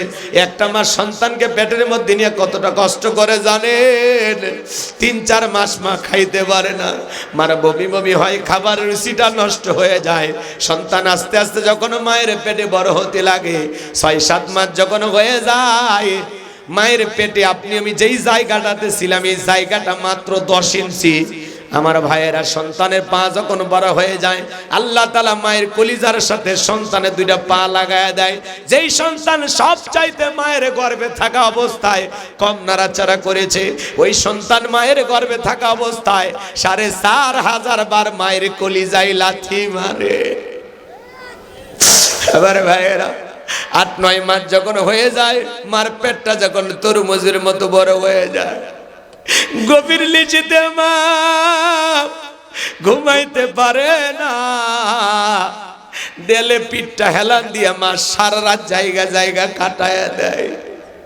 যে মা সন্তান পেটে নিয়ে রাতের বেলায় ঘুমাইতে পারে না, সারা রাত জায়গা নফল নামাজ পড়লে যে সব হয়, মায়ের আমল নামে আল্লাহ তাআলা সেই সব লিখে দেয়। বলুন সুবহানাল্লাহ। সন্তান ডেলিভারির সময় যখন চলে আসে, গভীর নিশিতে মা বাবার 2টা পা জড়ায় কান্নাকাটি করে। মায়ের চোখের পানি যখন বাবার পাকে স্পর্শ করে, গভীর নিশিতে বাবার যখন ঘুম ভেঙে যায়, বাবা তখন ডেকে বলে বিবি রে, এত রাতের বেলায় কেন তুমি আমার পা জড়ায় কান্দো? মা ডেকে বলে স্বামী আমার বড় ভয় করে, কত মহিলা সন্তান জন্ম দিতে গিয়ে মারা যায়, আমি যদি মারা যাই আমারে মাফ করে দিও। ও স্বামী, এই নাও সংসারের চাবি বুঝাইয়া দিলাম, দীর্ঘদিন আপনার সংসার করলাম, ভুলবে তুমি মাফ করে দিও। এই কথা বলে দুঃখিনী মা দাইমার ঘরে চলে যায়। প্রসবের যাতনায় মা দাঁত মুখ কামড়ায়, মা চোখের পানি ছেড়ে দিয়া কাঁদে। সন্তান ডেলিভারির সময় কি যে ব্যথা, কি যে কষ্ট, দুনিয়ার মা সারা কেউ বুঝবে না। নবীর এক সাহাবী মাকে কাঁদে করে নিয়ে খানায় কাবা তওয়াফ করতেছে। আমার নবী বলে সাহাবী তোমার কাঁদে কে? বলে হুজুর আমার মা। বিশ্ব নবী ডেকে বলেন সাহাবী বড় ভালো কাজ করতেছো, আমার কিসমতে তো মা বাবার খেদমত করার ভাগ্য হয় নাই। ও সাহাবী বড় ভালো কাজ করতেছো। সাহাবী ডেকে বলে হুজুর আমি যে আমার মাকে কাঁধে করে খানায় কাবা তফ করালাম, আমি কি আমার মায়ের হক আদায় করতে পেরেছি? বিশ্ব নবী ডেকে বলেন, সাহাবী, আল্লাহ পাক যদি তোমাকে কিয়ামত পর্যন্ত হায়াত দেয়, আর তুমি যদি তোমার মাকে নিয়ে এইভাবে খানায় কাবা তফ করো, তোমার মা তোমাকে জন্ম দেওয়ার সময় প্রসবের যাতনায় উহা শব্দ করেছিল, ওই একটা উহা শব্দের হক দুনিয়ার কোনো সন্তান আদায় করতে পারবে না। বিশ্বনবী বলেছেন, হুমা জান্নাতুকা ওয়া নারুকা, তোমার পিতামাতাই তোমার বেহেশত, তোমার পিতামাতাই তোমার দোজখ। পিতামাতা খুশি, আরশের মালিক খুশি। পিতামাতা বেজার, আরশের মালিক আল্লাহ বেজার। হে যুবক, যে মা সন্তান জন্ম দিদিকে প্রসবের যাতনায় চোখের পানি ছেড়ে দিয়া কান্না করলেন, ছোট্ট বালতির মতো এক বালতি রক্ত মা শরীর থেকে ঢেলে ফেলে দেয়। কত মা জ্ঞান হারায় ফেলে। কিছুক্ষণ পরে মা দুঃখিনী যখন হুঁশ ফিরে পায়, ডেকে বলে, কই আমার সোনা মানিক, আমার কোলে দাও।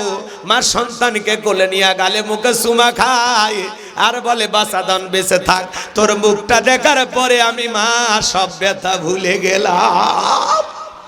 একটু জোরে বলেন না সুবহানাল্লাহ। একটা মা যে কত কষ্ট রে ভাই, একটা মা যে সন্তানের জন্য কত কষ্ট করে, কি বলে আপনাদেরকে বুঝাবো। আজকে আমরা মা বাবার কথা ভুলে গেছি। পিতামাতা কত বড় নিয়ামত জানেন?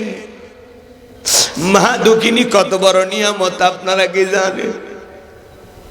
ওই মা বাবার সাথে যারা বেয়াদবি করে, এদের জীবনের পরিণতি ভালো হয় না। হবিগঞ্জের বাস্তব একটা ঘটনা বাজান। একটা শিক্ষিত ছেলে চাকরি পেয়েছে, বিবাহ করেছে, বউ আর মাকে বাড়িতে রাইখা চলে যায় চাকরিতে। মাঝে মাঝে যখন বাড়িতে আসে, বউ নানান অভিযোগ দেয় তার মায়ের বিরুদ্ধে। একদিন ডেকে বলে, স্বামী, তোমার মা সারা রাত গ্যাঙ্গাই চিল্লা পাল্লা করে, তোমার মায়ের কারণে আমি আরামের ঘুম ঘুমাইতে পারি না। ছেলেটা ছিল বউ পাগল। কিছু কিছু ছেলে আছে দেখেন না, বউ পাগল, বউ যা বলে তাই শোনে। এইবার দরজায় যা ডাক দিয়ে বলে, বুড়ি, বাবা মরে গেছে, পাইছে গেছি, তুই কেন মরিস না? জোরে কর নাউজুবিল্লাহ। এই কথা বলে দুঃখীর মা শুয়ে আছে, মায়ের পেটে জোরে করে একটা লাথি মারছে। দুঃখিনী মা ডেকে বলে, বাবা, তুই কি ভুলে গেছিস এই পেটে আমি মা তোরে 10 মাস 10 দিন ঠাই দিয়েছিলাম? আজকে বইয়ের কথা শুনে মার পেটে লাথি মারলি? হে বাবা, একটাবার কি জানতে চাইলি না আমি মা সারা রাত কেন চিল্লাচিল্লি করেছিলাম? প্রচন্ড কোমরের ব্যথা, জয়েন্টে জয়েন্টে হাঁটুতে ব্যথা, বাজার কষ্টের কারণে আমি ব্যথার যন্ত্রণায় চিল্লাইছি। আমি কি ইচ্ছা করে চিল্লাইছি রে বাবা? সন্তানের কোনো কথা শুনলো না, রাগান্বিত হয়ে ঘর থেকে বের হয়ে আসলো। কিছুদিন পরে দুঃখিনী মা মারা গেছে। সন্তানের পায়ের ভিতরে ছোট ছোট ঘা দেখা দিল। আস্তে আস্তে ওই ঘাটা এ পা থেকে ওই পা চলে গেল, পুরো দেগের ভিতরে ঘা দেখা দিল। এত ডাক্তার কবিরাজ দেখায়, কোনো মতেই ভালো হয় না, কোনো মতেই ভালো হয় না। আস্তে আস্তে দেগের গোস্তগুলো পচে যেতে লাগলো, পুষ পড়া শুরু হয়ে গেল, দেহ থেকে রক্ত পড়া শুরু হয়ে গেল। চাকরিটা চলে গেল। বিবি ডেকে বলে, তোমার যে ভাইরাস ধরা পড়েছে, তুমি আর কোনোদিন ভালো হবে না। সুন্দরী বউটা চলে গেল। গ্রামের লোকেরা ডেকে বলে, তোমার দেখে যে ভাইরাস ধরা পড়েছে, এই ভাইরাসের কারণে এই গ্রামের লোকের সমস্যা হতে পারে, তুমি এখান থেকে চলে যাও। গ্রামের লোকজন তাড়াইয়া দিল। যেখানে যায় মানুষ থুতু নিক্ষেপ করে, ধিক্কার মেরে তাড়াইয়া দেয়। যেখানে যায় কোনো মানুষ জায়গা দেয় না। পুরো দেগের গোস্তগুলো খসে খসে পড়তে লাগলো। একদিন হঠাৎ করে তার চেহারাটা দেখা তার ছোটবেলার শিক্ষক ডেকে বলে, বাবা, তোমারে দেখে চেনা চেনা লাগে, তুমি তোমার ছাত্র ছিলে, শুনেছিলাম চাকরি পাইছো, বিয়ে করছো, ভালো আছো, আজকে তোমার জীবনের এই অবস্থা কেন? ডেকে বলে, স্যার, আপনারা তো শিখাইছেন স্যার, আপনাদের শিক্ষা তো আমি সঠিকভাবে ব্যবহার করতে পারি নাই। ও স্যার, জীবনে কোনোদিন যদি পারেন আমার এই কথাগুলো দুনিয়ার মানুষকে আপনি জানায়া দেবেন। আপনার সব কথা সত্য স্যার, আমি চাকরি পেয়েছিলাম, বিয়ে করেছিলাম, ভালোই দিন চলতেছিল, কিন্তু আমি বইয়ের কথাকে প্রাধান্য দিতে গিয়া, বউকে বেশি খুশি করতে গিয়ে একদিন দুঃখিনী মায়ের পেটে লাথি মারছিলাম। মা আমাকে দুনিয়ার জমিনে কিছুই বলে নাই। মা মারা যাওয়ার কিছুদিন পর থেকে আমার পায়ের ভিতরে ঘা দেখা শুরু হলো। এই ঘাটা পুরো দিকের ভিতরে সরে আজকে এই অবস্থা। ও স্যার, আবার এই জীবনের পরিণতি হওয়ার পিছনে একমাত্র আমি দায়ী। আমার মায়ের বদদুয়া লাইগা গেছে, মায়ের সাথে চরম বেয়াদবি করার কারণে আমার জীবনটা আজকে এই অভিশপ্ত এই অবস্থায় পরিণত হয়েছে। আমার ভাইয়েরা, বাস্তব কথা আপনাদের উদ্দেশ্যে বলে দিয়ে গেলাম বাজার। এই জন্য যারা পিতা মাতার সাথে খারাপ ব্যবহার করবে, মাতা পিতার মনে কষ্ট দেবে, পিতা মাতা যদি মন থেকে একবার বদদুয়া দেয়, তোমার আমার জীবন তছনছ হতে ওলট পালট হতে সময় লাগবে না। রাস্তা এদিক খেয়াল করেন, 10 তলা 20 তলা বিল্ডিং এর মালিক হতে পারেন, পিতা মাতা যদি বদদুয়া করে দেয়, ওই 10 তলা 20 তলা বিল্ডিং থেকে আল্লাহ তাআলা রাস্তার ভিক্ষুক বানায় দিতে পারে। পিতা মাতা যদি দোয়া করে বাজার, ওই পিতা মাতার দোয়ার কারণে আল্লাহ তাআলা রিকশা চালক ভ্যান চালক থেকে কোটিপতি বানায় দেবে। এই পৃথিবীর জমিনে যত মানুষ সম্মানিত হয়েছে, তার পিছনে মা বাবার দোয়া আছে না নাই? বুলেট মারলে বুলেট মিস করতে পারে, কিন্তু মা বাবার দোয়া কখনো মিস হয় না। যুবকরে, জীবনে যদি সফল হতে চাও, মা বাবার দোয়া নাও। কথা বলেন ঠিক কি না? পিতা মাতার চাইতে নিঃস্বার্থ ভালোবাসা দুনিয়ার জমিনে কেউ দিবে না। এই জন্য আল্লাহ বলেন, ওয়াকাদা রাব্বুকা আল্লা তা'বুদু ইল্লা ইয়্যাহু ওয়া বিল ওয়ালিদাইনি ইহসানা। আমার ইবাদত করো, আমার গোলামি করো, আমার ইবাদতের সাথে কাউকে শরীক করো না। আমার ইবাদতের পর তোমাদের দায়িত্ব হলো মাতা পিতার খেদমত করা, তাদের সাথে উত্তম আচরণ করা। হে যুবক, মা বাবাকে ধমক দিও না, বাজে কথা বলো না, ধিক্কার দিয়ে কথা বলো না। আল্লাহ বলেন, ওয়াকুল্লাহুমা কাওলান কারীমা। সম্মান সূচক আচরণ করো, নম্র ভদ্র হয়ে মা বাবার সাথে কথা বলো। হে যুবক, কার দিকে চোখ রাঙাও, এ কারে গালি দাও? তুমি কি ভুলে গেছো এই সেই গাছ, যেই গাছ থেকে তোমার আমার জন্ম হয়েছে? কারে গালি দাও? বাবা হলো বট বৃক্ষের মতো আগলায় রাখে, নিজে ভালো খায় নাই, তোমারে আমারে খাওয়ায়। নিজে ভালো পোশাক পরে না, তোমারে আমারে ভালো পোশাক পরাইয়া দেয়। যে মা বাবা তার ঘাম পায়ে ফেলে জীবনের এত কষ্ট তোমার আমার জন্য করে গেল, সেই মা বাবার মনে কখনো কষ্ট দেওয়া যাবে না। পিতা মাতার খেদমত করে তাদের মুখে হাসি ফোটাইয়া কারা কারা জান্নাত অর্জন করতে চান, 2 হাত তুলে আল্লাহকে দেখান।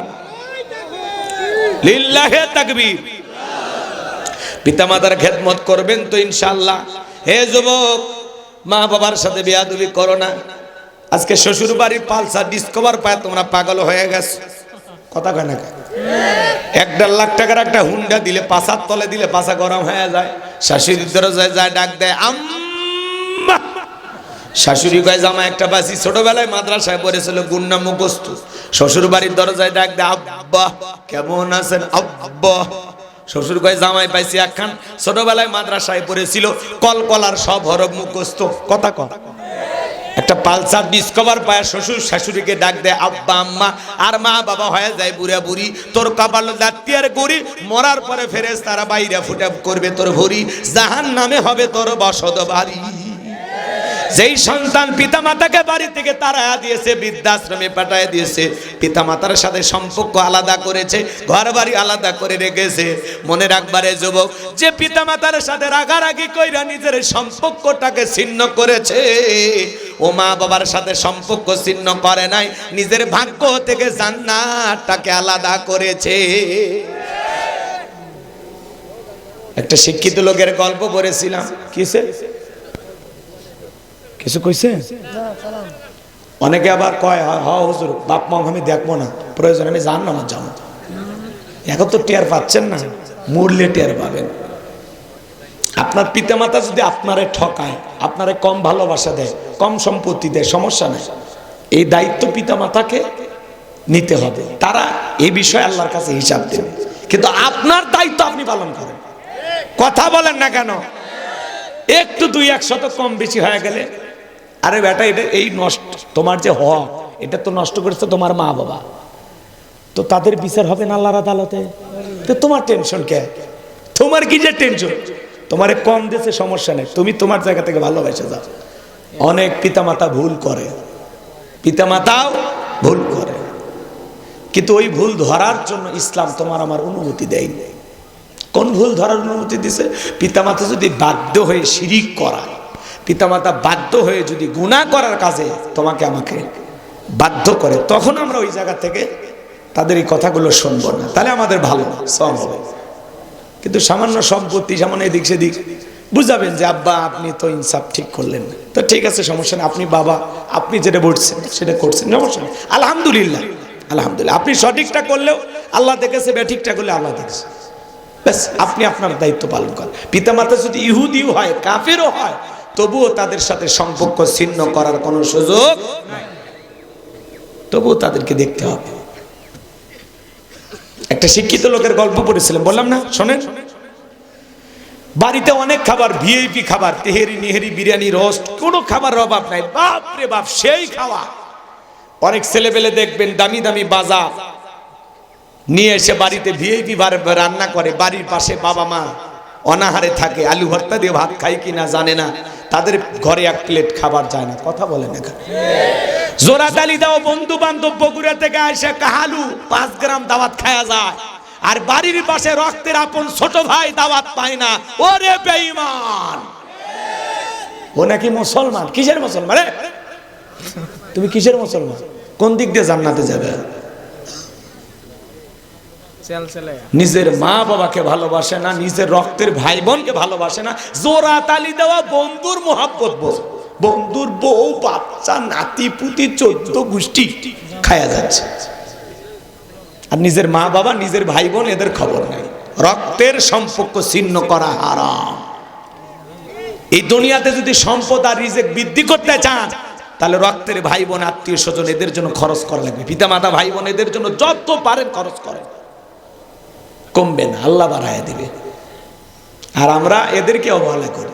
শোনেন, লম্বা করার কোনো সুযোগ নাই, এদিক শোনেন। এইবার ভাঙ্গা প্লেটে কিছু খাবার দিয়া ছেলেকে বলতেছে, বাবা যাও তোমার দাদু ভাইকে দিয়ে আসো। এখনকার বাচ্চারা তো কম্পিউটার, জন্ম নিয়ে বিশ্ববিজ্ঞানী, কথা কথা সেই বুদ্ধি না এক একটা বাচ্চা। তখন বলতেছে, আব্বু আমরা এত ভালো খাইলাম, আর দাদুর জন্য এই খাবার ব্যাপারটা কি? তখন বলতেছে, তোর দাদুর বয়স হয়ে গেছে, এই খাবার দিয়া এতেই চলবে। ছোট্ট বাচ্চা ডেকে বলে, বাবা আপনার যখন বয়স হবে দাদুর মতো, এই প্লেটটা আমি যত্ন করে রেখে দেব, এই একই প্লেটে আমি আপনারেও খাইতে দেব। শিক্ষিত মানুষ বিবেকের দরজা খুলে গেছে, দেখে বলে, বাবা কলেজ বিশ্ববিদ্যালয় স্কুল প্রাইমারিতে যা শিখতে পারি নাই, আজকে তোর কাছে তাই শিখলাম। ভাঙ্গা প্লেটের খাবার ফেলে দিয়া সন্তানকে বুকে জড়ায় নিলেন, বাবাকে যেখানে ফেলাইয়া গেছে রুমের ভিতরে নিয়ে যায় গোসল করায় দিলেন, নতুন জামা পরা দিলেন, আদর যত্ন করতেছেন।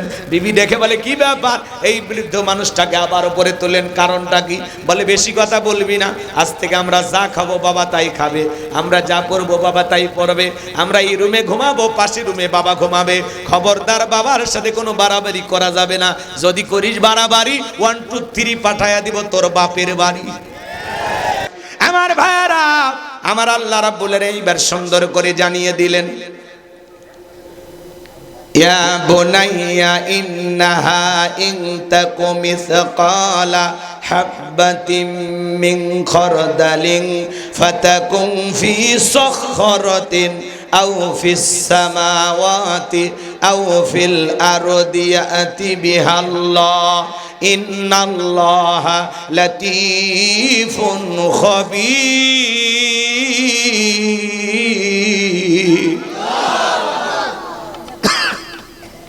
লোকমানে হাকিম ডেকে বলে, হে আমার বর্ষ, হে আমার কলিজার টুকরা সন্তান, তুমি যদি সরিষার দানার পরিমাণ কোনো কিছু করো, সেটা যদি শিলা গর্ভে হয়, আকাশে হয়, কিংবা মাটির নিচে হয়, আল্লাহ তাআলার সূক্ষ্মদর্শী সেইটাও তোমার আমল নামায় হাজির করবে। গোপন প্রকাশের সব খবর আল্লাহ তাআলার কাছে আছে না নাই? গোপনের খবর কার কাছে? একটু জোরে বলেন, কার কাছে? সন্তানকে বুঝাইতেছে, বাবা তুমি যদি সরিষার দানার পরিমাণও ভালো কিছু করো, সেটা যদি আকাশে হয়, মাটির নিচে হয়, বন জঙ্গলে হয়, পাহাড় পর্বতে যেখানে হোক না কেন, আল্লাহ ওইটাও আমল নামায় হাজির করবে। আবার যদি তুমি মনে করো সরিষার দানার পরিমাণে অন্যায় কিছু করেছো, বদ আমল করেছো, খারাপ কিছু করেছো, ওইটাও আল্লাহ তাআলা তোমার আমল নামা লিপিবদ্ধ করবে। হে বগুড়ার মুসলমান ভাইরা, কাহালুর তরুণ যুবকেরা গভীর মনোযোগ দিয়ে কথাগুলো একটু শ্রবণ করবেন। সরিষার দানার পরিমাণ আপনি আমি ভালো কিছু করলে ওইটা আল্লাহ হাজির করবে, সরিষার দানার পরিমাণে মন্দ কিছু করলে আল্লাহ হাজির করবে। এবার আল্লাহ রাব্বুল আলামিন বলেন, ফামাই আমাল মিসকালা যাররাতিন খায়রান ইয়ারা ওয়া মাই আমাল মিসকালা যাররাতিন শাররান ইয়ারা। বান্দারে তুমি যদি যাররা পরিমাণ অনুপরিমাণে নিয়ে আমল করো ওইটাও তোমার আমলনামায় লিপিবদ্ধ করা হবে। তুমি যদি যাররা পরিমাণ অনুপরিমাণে বদ আমল করো ওইটাও তোমার আমলনামায় লিপিবদ্ধ করা হবে। আমার ভাইয়েরা, দিনের আলোতে রাধার আধারে গোপনে প্রকাশে যা করতেছি সব লিপিবদ্ধ করা হবে। যুবক, কেউ যদি বিমানে চড়ে গুনাহ করে লেখা হবে কিনা? মাটির নিচে যদি কেউ গুনাহ করে লেখা হবে কিনা? পানির ভিতরে ডুব দিয়ে যদি কেউ গুনাহ করে লেখা হবে কিনা? স্কুলের বাথরুমের ছাদের ওই পাশে ওই যে কর্নারে যায় গুনাহ করছো লেখা হবে কিনা? কথা কয় না ভাই? কুল্লু নাফসিন বিমা কাসাবাত রহিনা। প্রত্যেকটা ব্যক্তি তার নিষ্কৃত কর্মের ব্যাপারে আবদ্ধ। আপনার কৃত কর্মের হিসাব আপনাকে দেওয়া লাগবে। কই কি করছেন, কই কি করছেন? হ্যাঁ যুবক, তুমি কি মনে করেছো জঙ্গল প্রেম করার জন্য মঙ্গল? জঙ্গলে কেউ না দেখলে একজন দেখেন, তিনি কে? কেউ যেটা দেখে না দেখে কে? কেউ যেটা শোনে না শোনে কে? সাবধান, সাবধান। আজকে সোশ্যাল মিডিয়াতে যা করতেছি সব ভাইরাল হয় না কি? কোনটা গোপন থাকে? সব ওপেন। সাবধান, তুমি আমি যা করতেছি সব লিপিবদ্ধ করা হচ্ছে। আপনার ছেলে যদি না বইলা স্কুল থেকে কারো একটা কলম নিয়ে আসে, একটা রাবারও নিয়ে আসে, লেখে বলেন বাবা এগুলো করতে নাই। কারো খাতা নিয়ে আসছে, আপনি খুশি হইলেন, যাক 20 টাকা বাঁচাইয়ে দিলে। এরকম বাবা হওয়া যায়। এই যে ছোট ছোট ভুল সন্তানদের ধরিয়ে দিলে ভবিষ্যতে আর বড় ভুল করবে। কারো গাছের আম চুরি করছে, কয় আমি পাতা সেরা সাহস পাই না, আমার ছেলে আম চুরি করছে। বাপের বেটা, কথা কন না বইলা কারো পুকুর থেকে মাছ চুরি করে নিয়ে আসছে, আপনি বলেন 2 মাসের বাজার বাঁচাইয়া দিল। ছেলে আমার সাহসী হচ্ছে। কি কথা বলেন না কেন? আপনার লক্ষণ ভালো না খারাপ?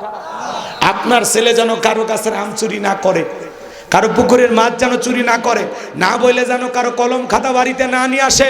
সন্তানকে বুঝাইতে হবে, বাবা কয় কেজি আম লাগে কিনে খাওয়াবো, আমি চোরের বাবা হতে চাই না। কথা বলেন। ছোট ছোট ভুলগুলো সন্তানদের ধরিয়ে দেওয়া লাগে। আর আমরা এমন হাইব্রিড বাবা হচ্ছে, কি আছে কার বেটা তুই, ভুলে যাস না কাউরে টাইম দিলে 2 সাইডে মার্ডার করে আসবি। তোর বাপ আছে রে, তোর বাপ আছে। কথা কর। ছেলেকার উস্কে দে। কলেজে পড়িস কয়টা, কয়টা সিরিয়াল আছে? আমার ছিল কয়েকটা, তোর মা চয়েস আছে। পরে তোর মায়েরই বিয়ে করছি। কলেজে যা প্রেম করবি কেউ রাজি না হলে আমি আছি, মেয়ের মা পর্যন্ত রাজি। কথা এলে বাপ না শয়তান ভাই? উস্কে দেয়, বাচ্চা উস্কে দেয়। কথা কম। আল্লাহ হেদায়েত দান করুন। আমরা এরকম বাবা কেউ হতে চাই।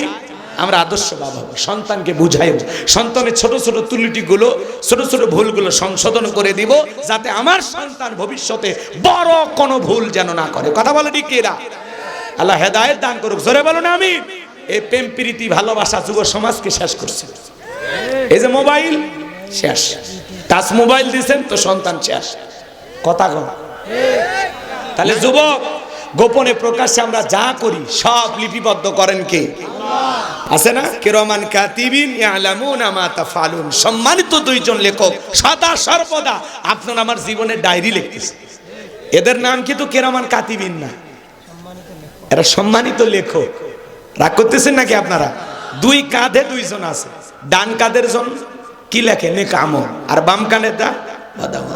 আর আমাদের দেশে ভণ্ড বীরেরা এদেরকে নাম করে কিরামান কাতিবিন রোজা হাসরের দিন। ওই যে শুনছেন না? আচ্ছা ঠিক আছে, ওইদিকে না যাই। কি কথা ভুলে গেছেন? তাহলে গোপনে প্রকাশে যা করি সব খবর কার কাছে? এইবার লোকমান হাকিম ডেকে বলেন, ইয়া বুনাইয়া আকিমিস সালাহ। হে আমার বর্ষে আমার কলিজার টুকরা সন্তান, সালাত কায়েম করো, সালাত কায়েম করো। সন্তানদেরকে নামাজি বানানোর দরকার আছে না নাই? পৃথিবীর সফল বাবা তারা নিজের ছেলেদেরকে নামাজি বানাইতে পারে যারা। আর সন্তানকে নামাজি বানাইতে হলে এক নাম্বার ভূমিকা পালন করা লাগবে মার বাবা। কথা কন। আপনি মসজিদে যাচ্ছেন, ছেলেকে মসজিদে নিয়ে যান, ছোট ছোট বাচ্চাদেরকে মসজিদ মুখে বানাবেন। আজকের শিশু আগামীর বাংলাদেশ। আমাদের ভবিষ্যৎ প্রজন্ম যদি নামাজি হয়, তাহলে চোর বাটপার ইয়াবাখর নেশাখোর এগুলো খুঁজে পাওয়া যাবে না। ছোট ছোট বাচ্চাদেরকে মসজিদে নিয়ে যাবেন। মুরব্বী যারা ধমক দেন, মুরব্বী সাবধান, খবরদার।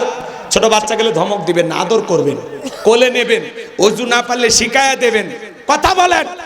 ছোট বাচ্চা যা মসজিদে দৌড় ঝাঁপ করে, লাফালাফি করে, যাই নামাজ জড়ায়, টুপি ধরে দাড়ি ধরে টান দেয়, এটা ছোট বাচ্চা, 8-10 বছর বয়স, দুষ্টমি করারই বয়স। ও দুষ্টমি করবে না। আপনি 70 বছরের মুরব্বী লাফালাফি করলে আপনার হাড় হাড্ডির জয়েন্ট ঠিক থাকবে, সব খুলে দেবে। অতএব ছোট বাচ্চা মসজিদে গেলে দুষ্টমি করলে মাইনে নেবেন। ছোট বাচ্চা মসজিদে যাচ্ছে মানে কি, আপনি নিজের চোখে দেখতেছেন আপনার ভবিষ্যৎ প্রজন্ম সব নামাজি হয়ে যাচ্ছে। ছোট বাচ্চার হাত ধরে মেলায় নিয়ে যান, হাটে বাজারে নিয়ে যান, স্কুলে নিয়ে যান, কোচিংয়ে নিয়ে যান। ছেলের হাত ধরে মসজিদে নিয়ে যেতে পারেন না? প্রাইভেট পড়ায়, কোচিং করায়, যদি 2 দিন না যায়, এ টাকা দিয়ে পড়া রে, তোকে তো যাব কর্ম, এই মফিদুল জ্বালাস না। 2-3 হাজার টাকার কোচিং করায় কি ধমক দেয়, ছেলে বলে জব করবি।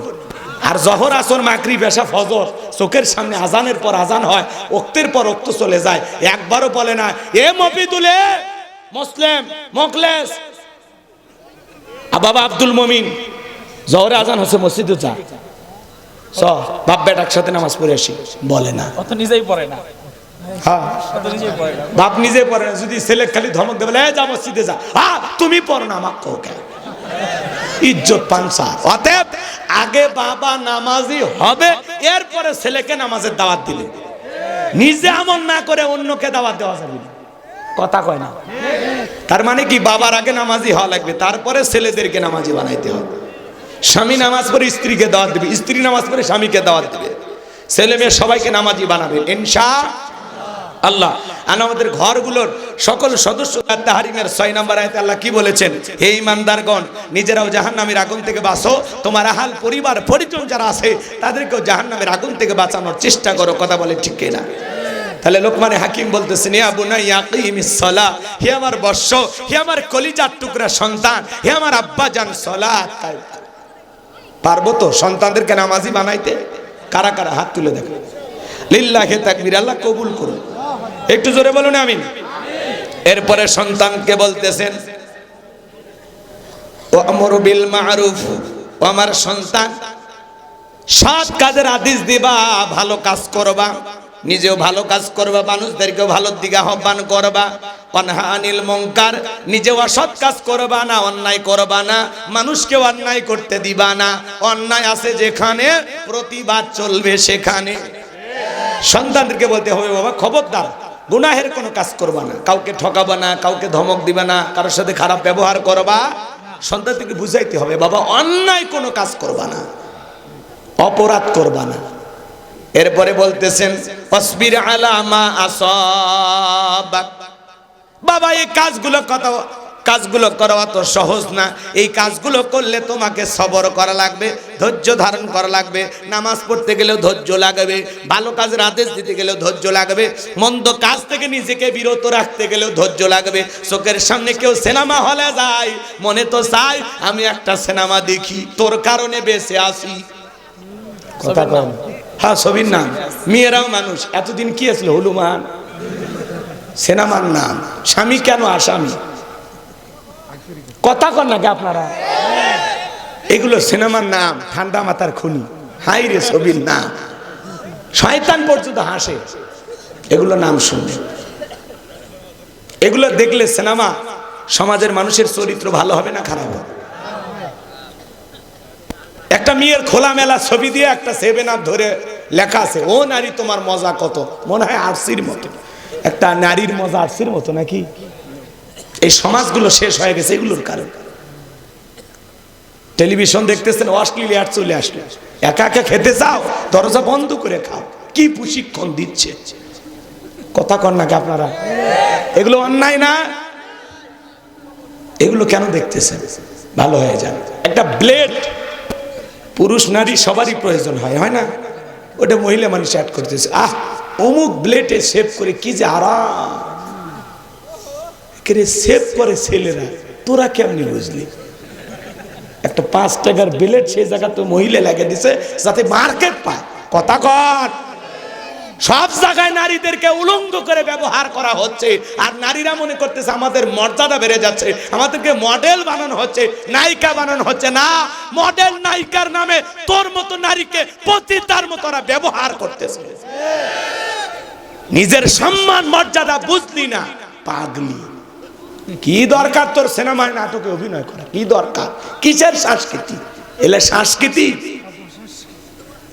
কিসে রাগ করছেন?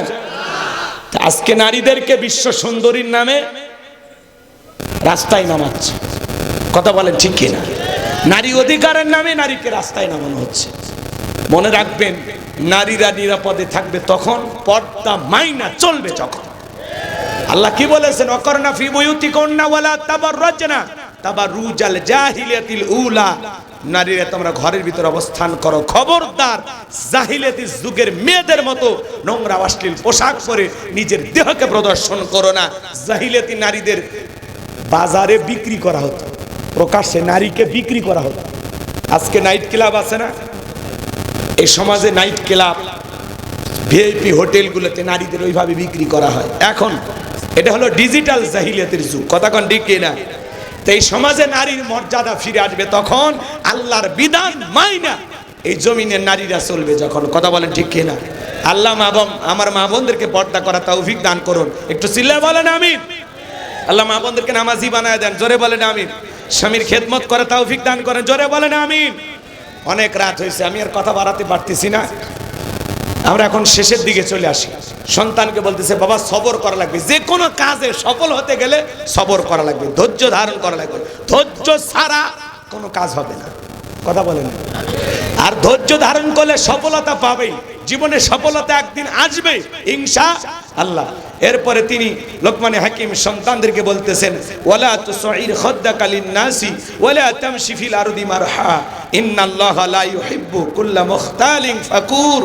সন্তানকে বলতেছে, বাবা খবরদার মানুষকে কখনো তুচ্ছ তাচ্ছিল্য করবা না, অবজ্ঞা অবহেলা করবা না। আজকে সন্তানকে শিখে ড্রাইভারের সাথে গল্প করতেছে, অথবা বাড়ির সিকিউরিটি গার্ডের সাথে গল্প করতেছে, বাবা মা ধমক দিয়ে বলে, এই ছোট লোকের সাথে কি কথা, আয় আয়।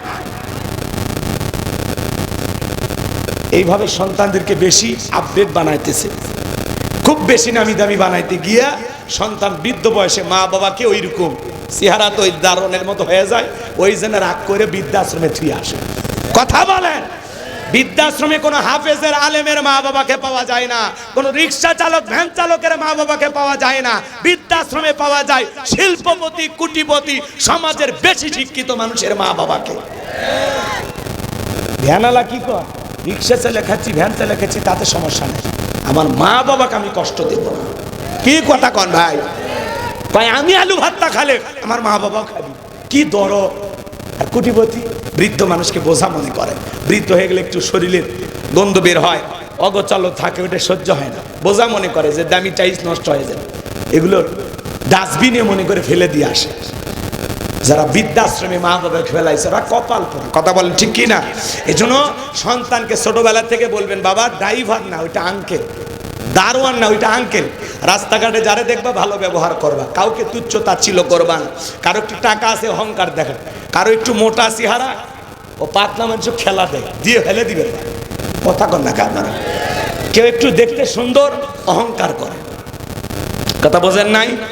মোটা মানুষ পাতলাটারে দেখে কিছু মনে করে না, এক ঠেলা দিলে তো খুঁজে পাওয়া যাবে না, আছে না নেই? এদের তুচ্ছ তাচ্ছিল্য অবজ্ঞা অবহেলা। দেখতে মোটা কয় মোটু গয়ে ডাকে, দেখতে পাতলা পাতলু গয়ে ডাকে, চেহারাটা কালো কালু গয়ে ডাকে, চেহারাটা ধলু ধলু গয়ে ডাকে। এই যে মানুষকে অবজ্ঞা অবহেলা করা, তুচ্ছ তাচ্ছিল্য করা, ধনী গরিব বিভিন্ন ভাবে মানুষকে যে আমরা ছোটখাটো করতেছি, এগুলো হলো কবিরা গুনাহ। কাউকে ছোট করার সুযোগ নেই। আল্লাহ বলেন, ওয়ালা তামশি ফিল আরদি মারহা। লোকমানে হাকিম তার সন্তানদেরকে বলতেছে, বাবা অহংকার বশত জমিনে বিচরণ করো না, দাম্ভিকতা করো না, অহংকার করো না। যারা অহংকার করে এই দুনিয়ার জমিনে, আল্লাহ রাব্বুল আলামিন এই অহংকারী বান্দাদেরকে ভালোবাসে। আপনি জমিনে দাম্ভিকতা করে অহংকার করে পা ফেলতেছেন, আপনি কি জমিনে লাত্তি মারিয়া পা দিয়ে জমিন ফাটায় ফেলবেন? মারেন তো একটা লাত্তি, পা ফাটে যাবি, পায়ের 12টা বাজবি, জমিনের কিচ্ছু হবে না। অনেক কথা বলার আছে বাজান, আসলে ছন্দপতন হয়ে গেলে তারপরে গুছিয়ে কথা বলা অনেক কষ্ট হয়ে যায়, ঠিক আছে? তারপরে আমি অনেক চেষ্টা করেছি আপনাদেরকে একটু বোঝানোর জন্য। আমার কিছু কথা হলে আপনারা বুঝেছেন তো ইনশাল্লাহ। এর দুই একটি কথা হলেও বাড়িতে নিয়ে যে আমল করবেন তো ইনশাল্লাহ। কারা কারা 2 হাত তুলে দেখান। আরও 2টি উপদেশ ছিল, আমি ওদিকে আর গেলাম না। মোটামুটি 10টার মতো উপদেশ বলা হয়ে গেছে। আল্লাহ বক্তা শ্রোতা সবাইকে আমল করা তৌফিক দান করুন, জোরে বলুন আমিন। আবার ওই ছেলের ঘটনাটা না বলাই ভালো, তাহলে কিন্তু মার দেও বোঝেন না। 10 মিনিটের ঘটনা 1 মিনিটে শেষ, তাও শুনবেন। কি চালাক ভাই, তাও শুনবেন। তাহলে এবার শোনেন, বগুড়ার মানুষ চালাক, আপনাদের বাতাস পায় আমিও মোটামুটি চালাক হয়েছে, কারণ আমি বগুড়ার জামাই। কথা কন ঠিক কে না? হ্যাঁ, আপনাদের দোয়া ভালোবাসায় আমি আসি, আল্লাহ কবুল করেন, জোরে বলেন আমিন। আমার ভাইয়েরা, এইবার যখন সবাই মিলে বলতেছে বাবা তুমি যদি মেয়েটাকে বিবাহ করতে চাও, মনে রাখবা এর আগেও কিন্তু 10 বার বিয়ে হয়েছিল, 10টা স্বামী বাসর ঘরে মারা গেছে, একটা স্বামী কিন্তু জীবিত বের হয় নাই। এইবার বলো তুমি বিয়ে করবা কিনা, তোমার সিরিয়াল 11 নাম্বার। লোকমানে হাকিমের ছেলে টেনশনে পড়ে গেল, মুরব্বির কাছে চলে গেল, যায় বলে মুরব্বি মেয়েটারে দেখে তো ভালো লাগছে, বিয়ে করতে মনে চায়। বলে সত্যি বিয়ে করবা? বলে হ্যাঁ, মন তো খুব চায়। মুরব্বি ডেকে বলে বাবা সত্যি যদি তুমি মেয়েটাকে বিবাহ করতে চাও তাহলে শুনে নাও, আমি তোমাকে 2টা কথা বলবো, আমার এই 2টা কথার বাইরে তুমি চলবা না। আমার যদি 2টা কথা তুমি পালন করতে পারো অবশ্যই মেয়েটাকে বিবাহ করো। বলে কি কথা?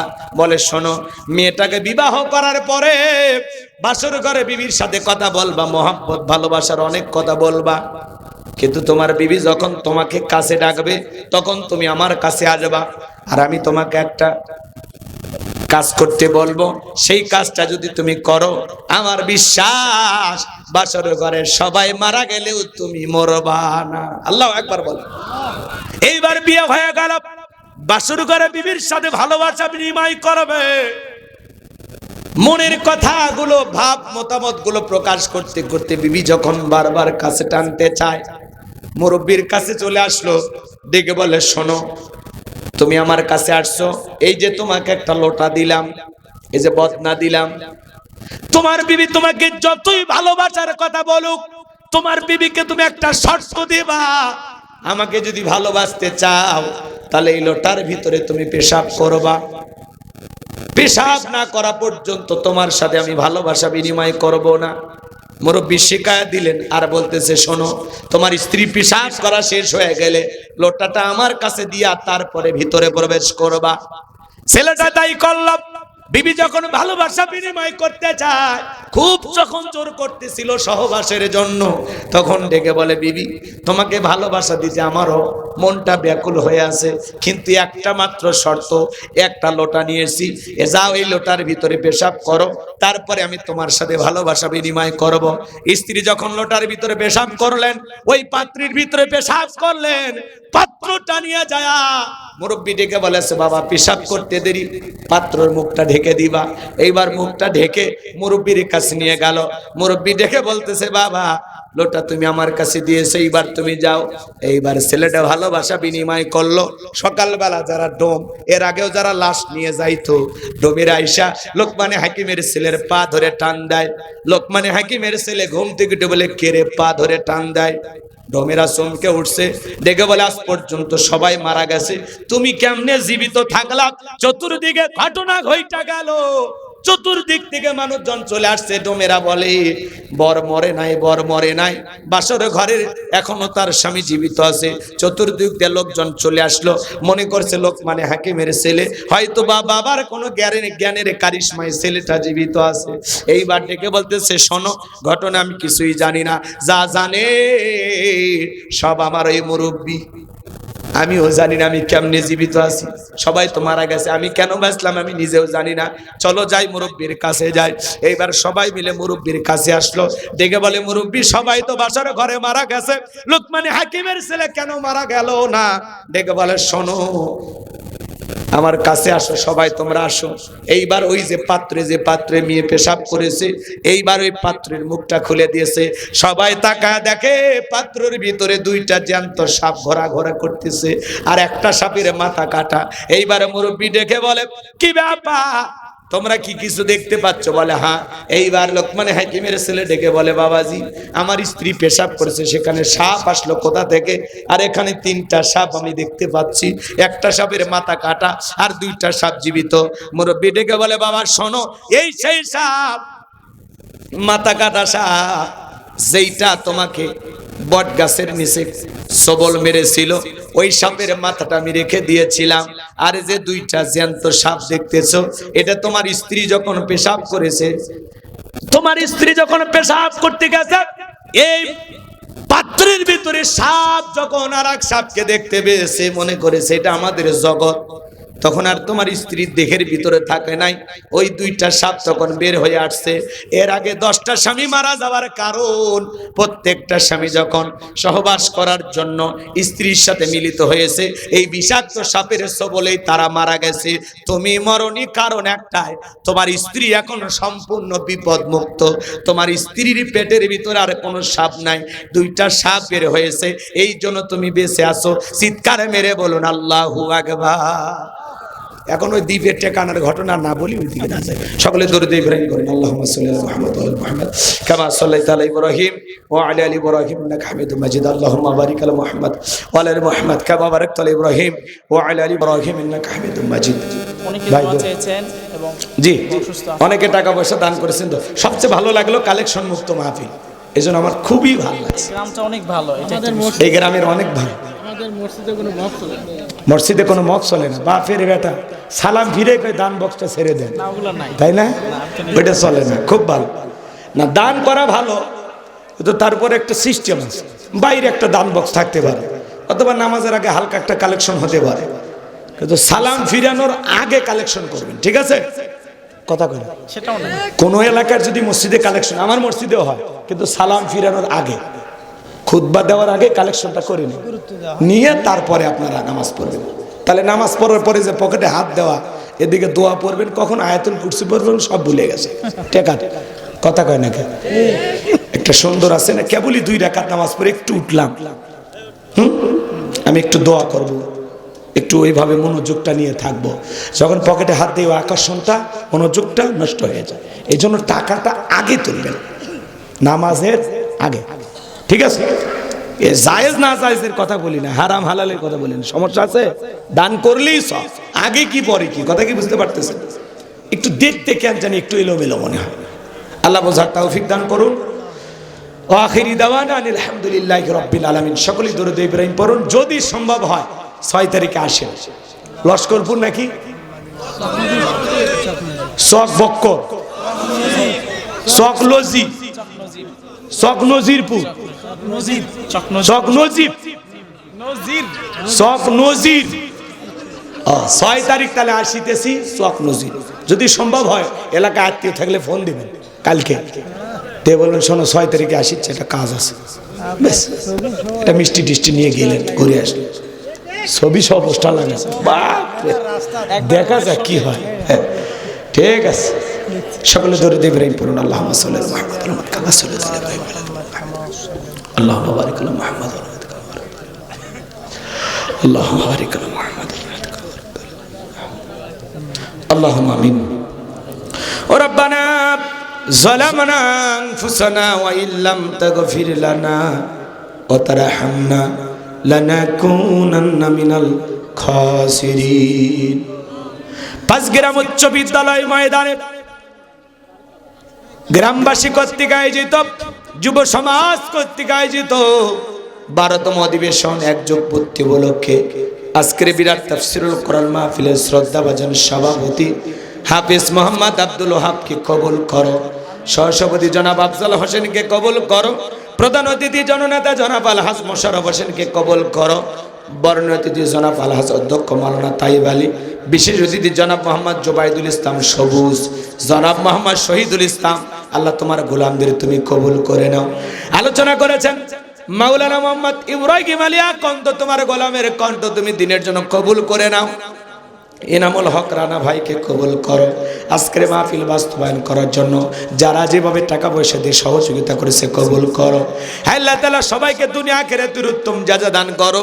হ্যাঁ আল্লাহ তাআলা আমাদের অনেকের মা নাই বাবা নাই, এতিম বানায় কবরে চলে গেছে, জনম দুঃখিনী মা বাবার কবরে আর সবটুকু পৌঁছায় দাও, মা বাবার কবর জান্নাতের বাগান বানায় দাও রব্বুল আলামিন। এই গভীর নিশীথে দোয়া করি আল্লাহ, ওই মা গারা বাবা গারা ইয়েতিম সন্তান যারা হাত তুলে ধরেছে তাদের মা বাবার কবর জান্নাতের বাগান বানায় দাও। রব্বির হামহুমা কামা রাব্বায়ানি সগীরা, ও রব্বির হামহুমা কামা রাব্বায়ানি সগীরা। আমাদের আত্মীয় স্বজন পাড়া প্রতিবেশী যারা কবরে চলে গেছে মাফ করে দাও, কবরগুলো জান্নাতের বাগান বানায় দাও। আমরা যারা হাত তুলে ধরেছি মালিক, আমাদের জানা অজানা ছোট বড় গোপন প্রকাশের তামাম জিন্দিগির গুনাহগুলো মাফ করে দাও। দিনের আলোতে রাতের আধারে গোপনে প্রকাশ্যে অনেক গুনাহ করেছি, এমন জায়গায় বসে গুনাহ করেছি দুনিয়ার কেউ জানে না, তুমি জানো। আল্লাহ আমাদের সকলের জীবনের গুনাহগুলো মাফ করে দাও। আল্লাহ আল্লাহ আমাদের ওই ভয়ঙ্কর কঠিন জাহান্নামের আগুন থেকে মুক্তি দাও। ربنا اصرف عنا عذاب جهنم إن عذابها كان غراما ربنا آتنا في الدنيا حسنة وفي الآخرة حسنة وقنا عذاب النار। আল্লাহ আমাদের সবাইকে তুমি এই ভয়ঙ্কর জাহান্নামের আগুন থেকে মুক্তি দাও। আল্লাহ সূরা লোকমান থেকে যে আলোচনা আমি করেছি, বক্তা শ্রোতা সবাইকে বাস্তব জীবনে কথাগুলো আমল করার তৌফিক দাও। আল্লাহ আমার মা বোনদেরকে নামাজি বানায় দাও, পর্দা করার তৌফিক দাও। দাম্পত্য জীবনকে হযরত আলী আর ফাতেমার মতো ভালোবাসা দিয়ে ভরপুর করে দাও। এলাকাবাসীর উপর খাস রহমত বরকত নাজিল করো। এই গ্রামের মানুষেরা অনেক ভালো আল্লাহ। আল্লাহ নিজেদের টাকা দিয়ে করণের মাহফিল সাজাইছে। আল্লাহ অনেকে দোয়া চেয়েছেন, অনেকভাবে সহযোগিতা করছেন প্রবাসী ভাইয়েরা বিভিন্নভাবে। আল্লাহ সকলের দোয়াগুলো কবুল আর মঞ্জুর করো। যে যে আশায় হাত তুলে ধরেছেন দোয়া চেয়েছেন, আল্লাহ আশাগুলো পূরণ করে দাও। জীবনে একটাবার আমাদের সবাইকে সোনার মক্কা মদিনায় কবুল করে নিও। আল্লাহ যার যা মনের বাসনা পূরণ করে দাও। তামাম পৃথিবীর মুসলিম উম্মাকে হেফাজত করো আল্লাহ, তামাম পৃথিবীর মুসলিম উম্মাকে হেফাজত করো। ফিলিস্তিনি মুসলমানদেরকে বিজয় দাও আল্লাহ, কাশ্মীরের মুসলমানদেরকে বিজয় দাও, ভারতের মুসলমানদেরকে বিজয় দাও, চীনের উইগুরের মুসলমানদেরকে বিজয় দাও। আল্লাহ বাংলার জমিনকে কোরআন আর ইসলামের জন্য কবুল করো। দেশি বিদেশি সকল ষড়যন্ত্রের হাত থেকে প্রিয় মাতৃভূমি বাংলাদেশকে আল্লাহ হেফাজত করো। সর্বস্বকে একটাবার দেখতে চাই কোরআন দিয়ে দেশটা চলে কেমন দেখা যায়। আল্লাহ আমার মিডিয়ার ভাইদেরকে কথাগুলো কোরআন সুন্নাহর সঠিক কথাগুলো সঠিকভাবে প্রচার করার তৌফিক দিয়ে দাও। আল্লাহ আমার মিডিয়ার ভাইদেরকে হেদায়েতের উদ্দেশ্যে কথাগুলো প্রচার করার তৌফিক দাও। আল্লাহ এই কাহালুর মানুষদেরকে ইসলামের জন্য কবুল করো। আল্লাহ যেই ময়দানে আমরা কথা বললাম, আল্লাহ এই শিক্ষা প্রতিষ্ঠানটাকে কবুল করো। এই শিক্ষা প্রতিষ্ঠান ওস্তাদ শিক্ষকদের কবুল করো। মেম্বার ভাই সহ যারা যেভাবে সহযোগিতা করেছেন বাস্তবায়ন করেছেন, আল্লাহ এই মাহফিলটা কবুল করে নেন। কাল কিয়ামত পর্যন্ত এই মাহফিলকে কবুল করো। আল্লাহ জীবনের কোনোদিন এই কাহালু বগুড়ার মুসলমানের সাথে আজ যদি দেখা না হয়, এই মুখগুলো জান্নাতের সিঁড়িতে পরিচয় করায় দিও। আল্লাহ এই মুখগুলো জান্নাতের সিঁড়িতে পরিচয় করে দিও। আমাদের ক্ষেত খামার ব্যবসা বাণিজ্য বরকত দাও, যার যা মনের বাসনা পূরণ করে দাও। আল্লাহ আমার মাদ্রাসায় নূরে মাদিনাকে কবুল করে নাও। 70 জন ছাত্র, 24 জন এতিম গরিব অসহায় দুঃখী, যাদের থাকা খাওয়া চিকিৎসা পোশাক সম্পূর্ণ ফ্রি। আল্লাহ আমার মাদ্রাসাকে তুমি কবুল করে, মাদ্রাসার ওস্তাদ ছাত্রদের তুমি কবুল করে নাও।